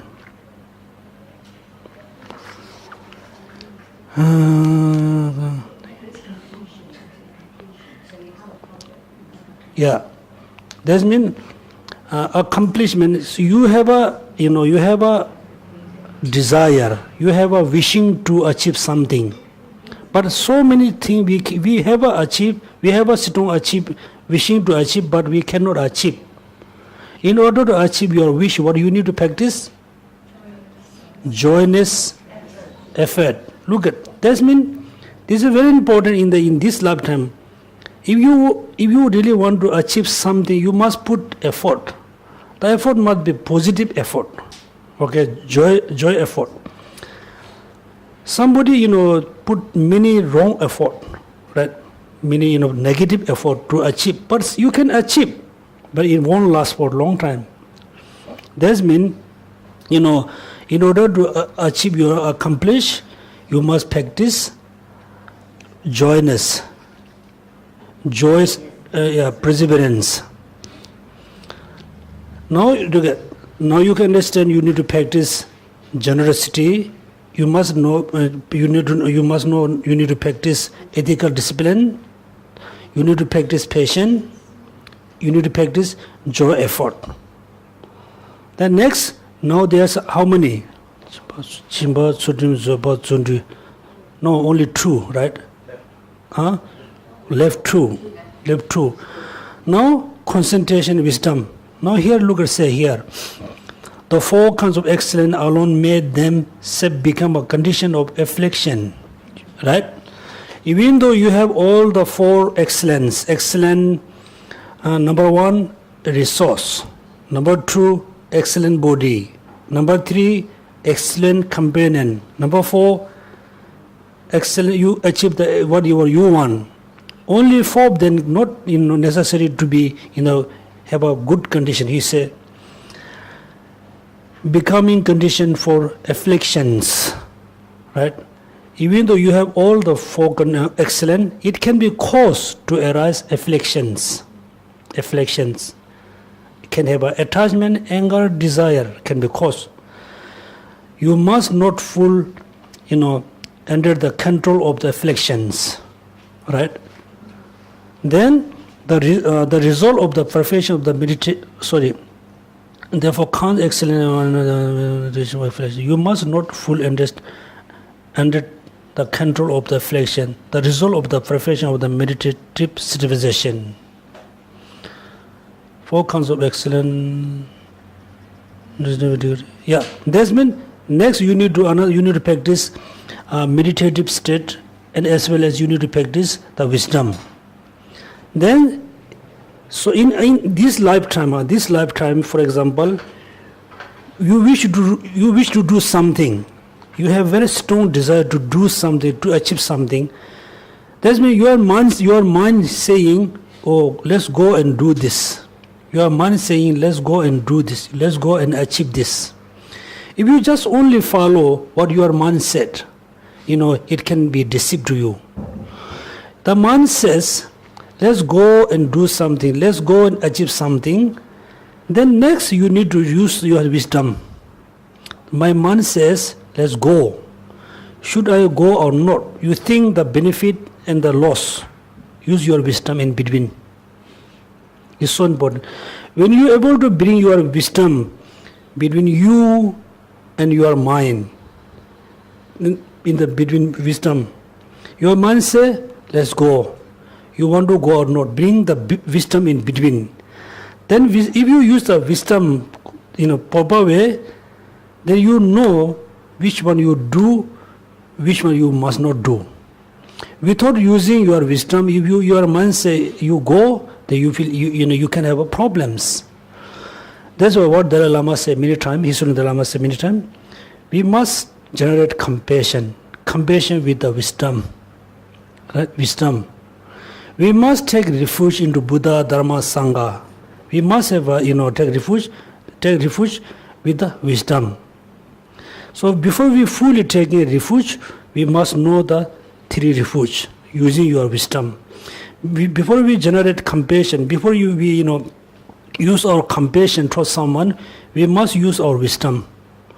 For example, someone on the street, there's someone looking money. The money is looking mainly for drinking alcohol. You are very compassionate, you give $100. The $100 can be benefit for the person or can be harm for the person. Right? That's why when you do the practice of generosity, there's few things is totally objection, right? Not give. Somebody, asking, can I have a knife, please? Knife. Make sure the person won't, commit suicide. You should not give a knife. Somebody asks you to give a poison. Should you give or should not you give? You should not. The poison can be harm for the person. That means when you practice generosity, you must, use the wisdom. When you use wisdom, your practice going to the right direction. That's why, even though in order to achieve Buddhahood, you need to practice 6 paramitas. 6 paramitas. Okay, so now we don't have a lot of time. Why not? We should have okay, make sure next time, the homework. Continuously, again, I'll give you continuously, same page, 103. No excuse, no use your excuse busyness. 103, 1 for 1. Yeah. That means how many? 20 pages. Of course, you can understand. You can read this also, okay. But you must remember what did you read. Huh? Okay, how many pages average people can read? Average. If really want to understand something, I think we can 5? 5 to 8 pages. Maybe, Okay. Maybe. Okay, why not? I go in the middle way, Middle way.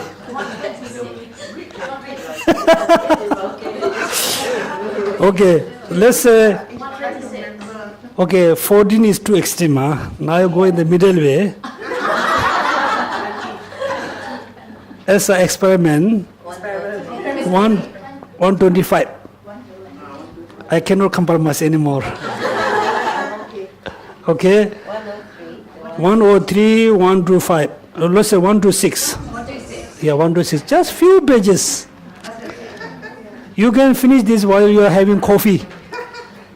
Right? You can finish while you are having coffee.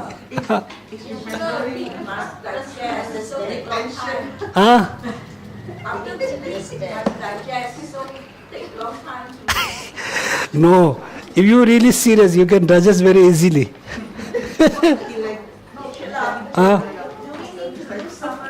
Okay, yeah, of course. Okay, summary. Okay, for what I'm saying, page number 103 to 126. There's, I think, few, not much. It's mainly talking about the 6 paramitas. You must read very slowly and with which parishes must digest and make a summary. Short summary. Okay, page number 103 to 17, mainly talking about this. In between, there are so many quotations. Okay, so don't worry about the quotation. Make a summary. That means you must know page number 103, 24 is mainly talking this and that. Okay? This one. Also, I always said to you, okay, whatever you learn, please practice every day. Practice every day, huh? Okay. Have you come across any students who finished the Lamrim and actually put it into practice? Put it into practice. Yeah, have you come across any student? No, right? No, right? In Singapore, no.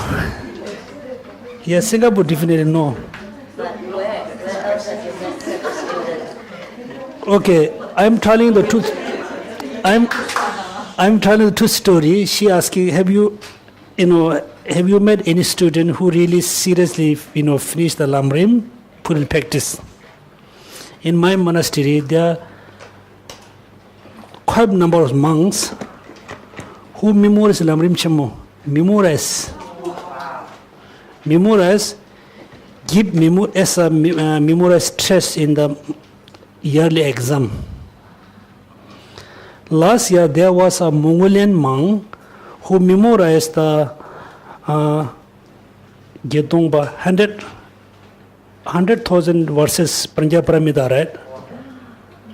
100,000 verses Paramita, just a big volume. Who he memorized, he gave as a yearly memories exam. Yes, we have.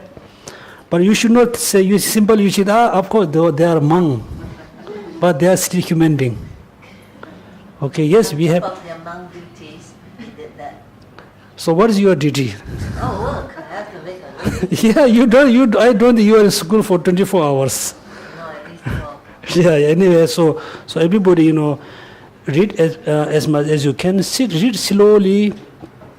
Page 1, this memorize. Don't worry about all the quotation. Okay? So please read, try to digest, and make a summarize. You don't have to written down in the paper, okay? Just summarize in your mind. Yeah, writing stick.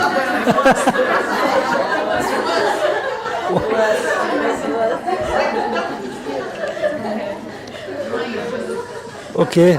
Any question? So we have a few minutes. Just put in question. Geshe-la, I have a question actually. Yeah. Because just now when we talk about the three baskets of learning, so Abhidhamma was mentioned. There are so many Abhidhamma, and just now Geshe-la, you said that Abhidhamma is mainly teaching about emptiness. So is there a different Abhidhamma for the lower school and upper school? Like for the Theravadins and for the Mahayanis, is there different book composed by different master that use the same name Abhidhamma? Is Abhidhamma the actual name, or is like sutra is just a generic term? Sorry. Okay, the three baskets. Because in Indian tradition, even though Hindu, they say, Shila, ethical discipline, Dan, like a mindfulness, then there's Gyan, right? Shila, Dan, Gyan. Even though Hindu, you talk about, practice of Shila, practice of mindfulness, practice of wisdom.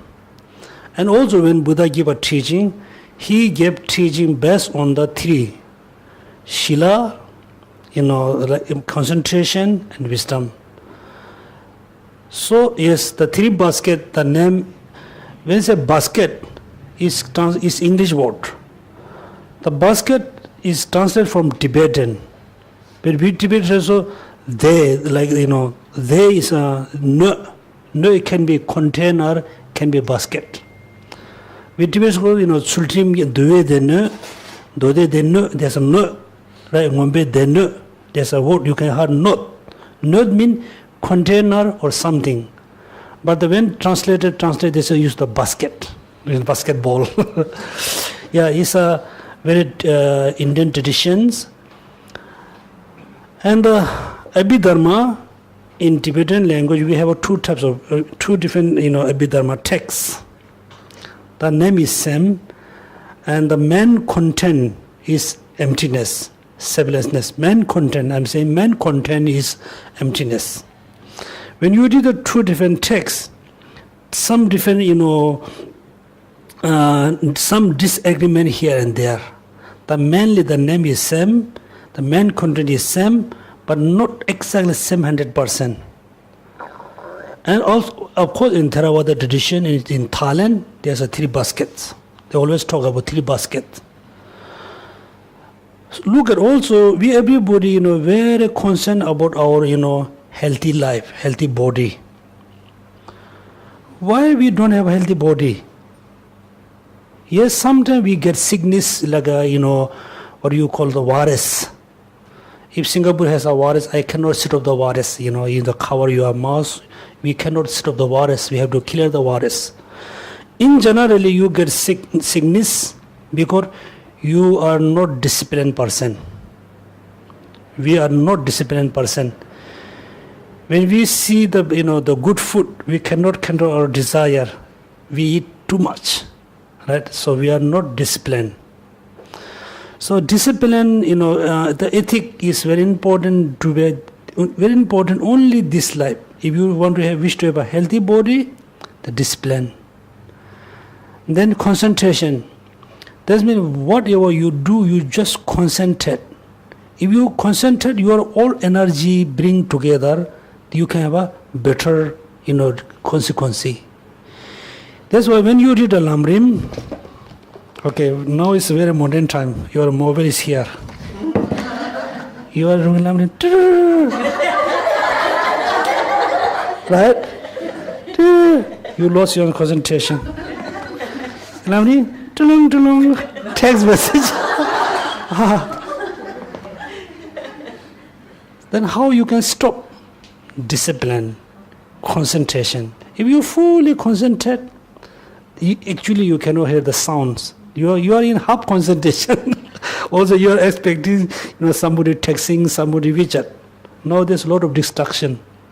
So look at concentration. It's so important. Then wisdom.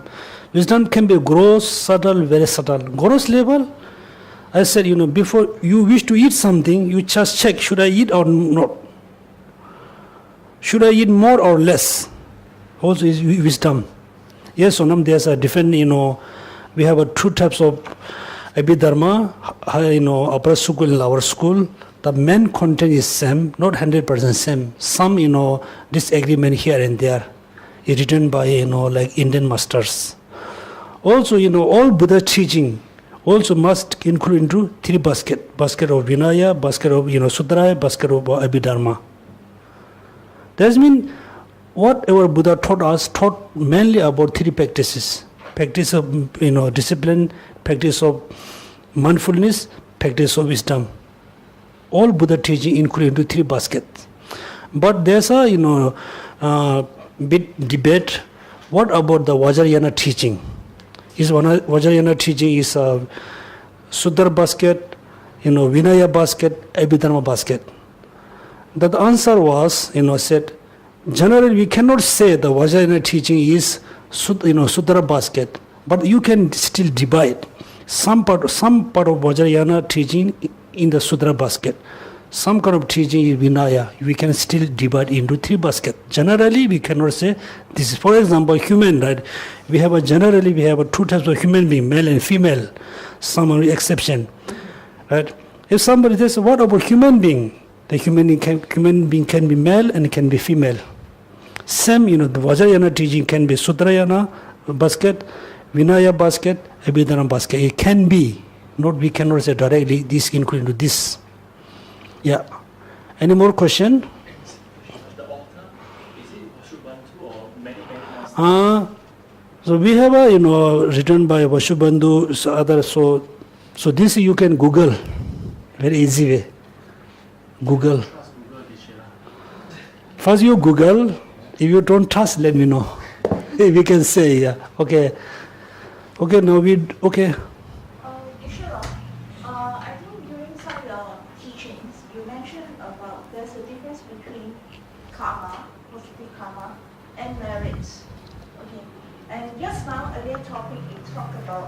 pragyan paramita, Mhm. right?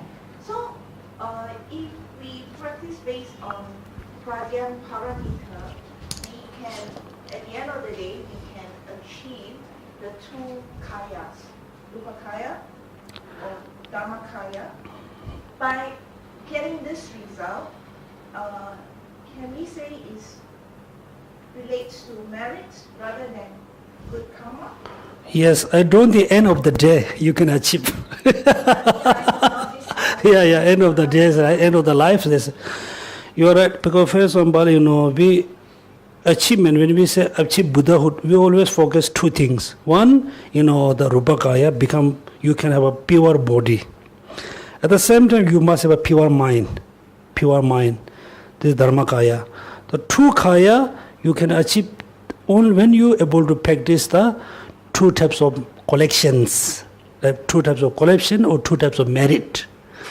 So, that means when you are able to practice generosity, in conjunct with the emptiness, conjunct with the bodhicitta, then the generosity, after you practice generosity, you accumulate positive karma as well as accumulate merit.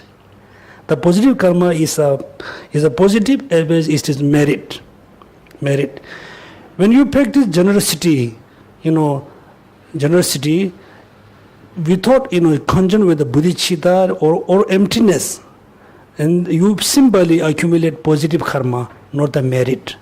The true merit is kind of, true causes condition, true kaya, rupa kaya, dharma kaya are the result.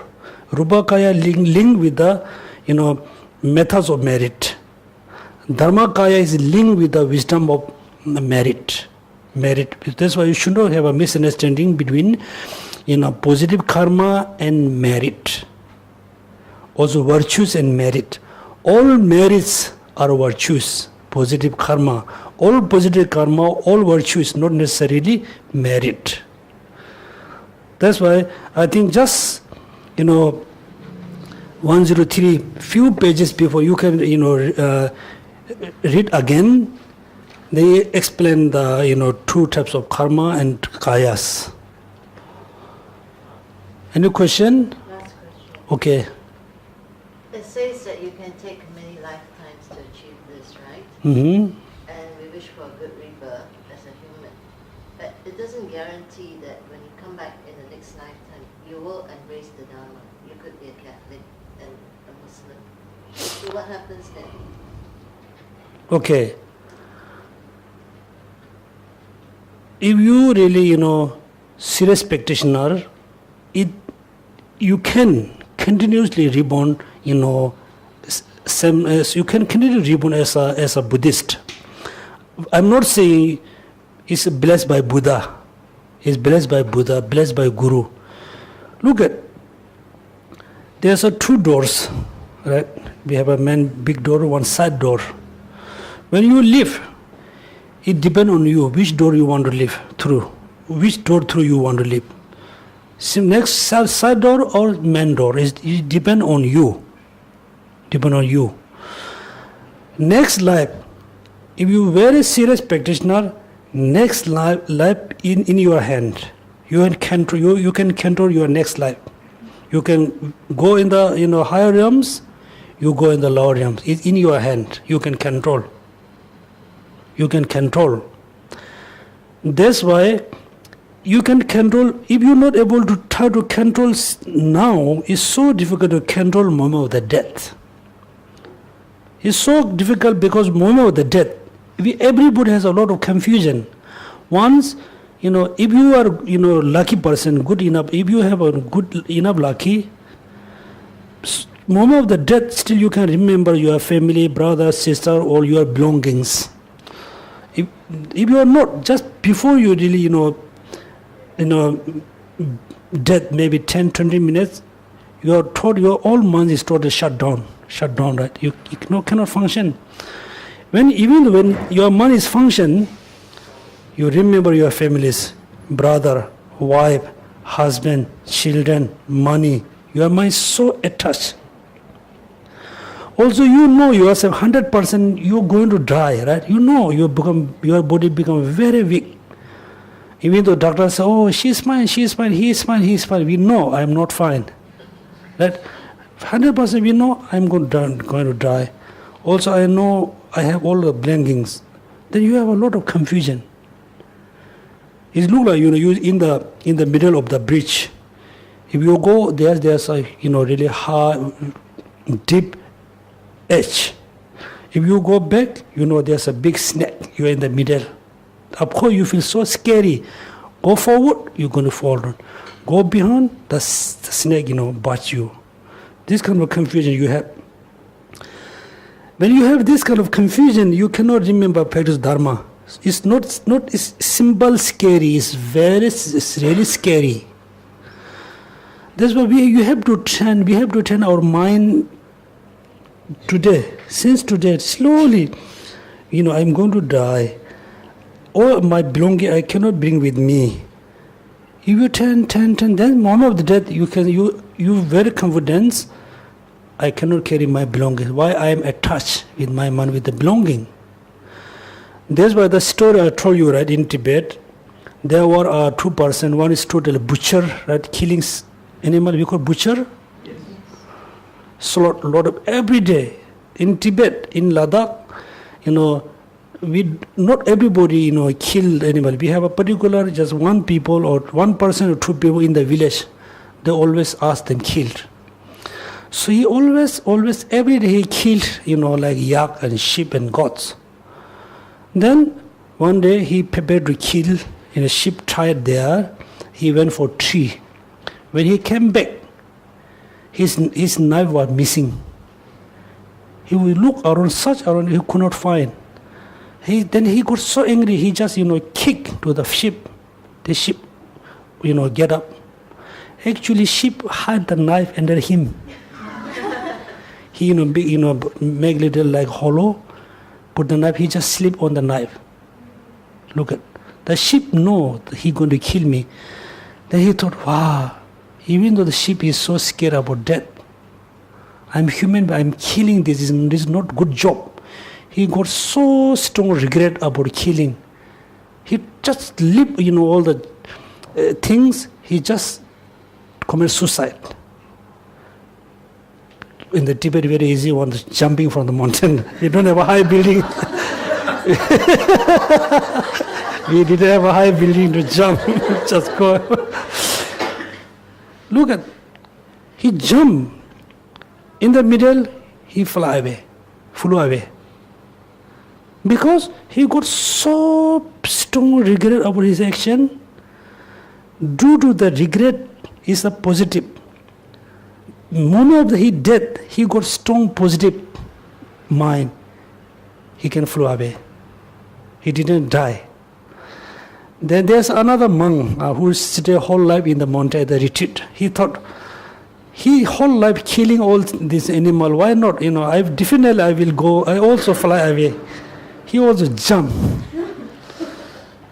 Before he jumped, what he have? He have a negative thoughts in the competitive mind. Negative thoughts. He jumped, he dead.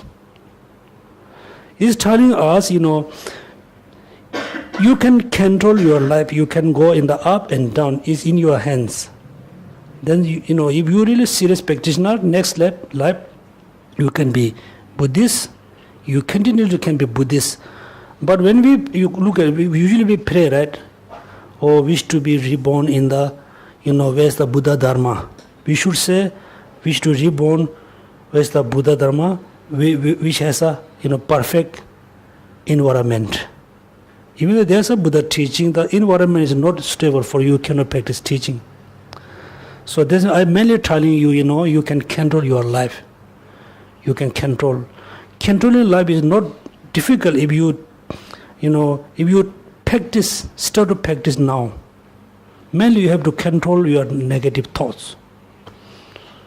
Don't worry, everybody will born in the next life as a Buddhist. I'm not joking. Same questions towards that. There is this saying that there will be a dark era. Dark era. Yeah. So for those that aspire to always born in the land of where Dharma flourished with gurus, but during the Dark Ages, there is not going to be Dharma. So those beings that aspire to be a Buddhist, will they stay in Bardo or they, because there is no Dharma, so where do they go? Where do they get rebirth? Okay, so now that's very important question. For example, nowadays we consider it is not the dark era, right? No dark era. But you can see the people who don't practice Dharma, for us, those are in the dark era, right? Dark era. For example, there's a light, there's a room. The room is total darkness. Other room is illuminates. If you enter this room, doesn't matter how much light this room has, you are still in the darkness. That's why I hope, I don't think you remember, in Lamrim says, if you, doesn't matter, where you are born, it doesn't matter what is environment look like. If you really follow practice Dharma, you are still in the, the good aeon. Even though the aeon is good, all the Buddha, Dharma, everything there. If you not practice Dharma, for you are still in the dark era. Dark era. So the dark era is, I think, based on the history. So in the Buddhism, we believe so many different planets, many different universe, right? Universe. The Buddha Dharma not exists this planet, it also exists other planets. Buddha is not here, but still Buddha Shakyamuni, giving teaching other planets. If you really, serious practitioner, you won't born in these planets, you will born other planets where has a Buddha teaching, where the Buddha exists. So the dark era is depend on the, which planet you are talking. So they are not look like, okay, I'm Buddhist, now there's a dark era, I cannot reborn, I want to stay in Pardo continues, you cannot. The maximum day in the Pardo is how many days? 49 days.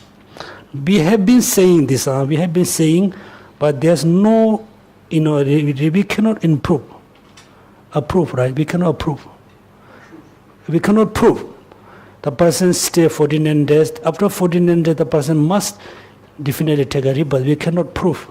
We just have been saying. That's why, Pardo duration is only the maximum, right? The maximum is 49 days. Okay, so we do the dedication prayers.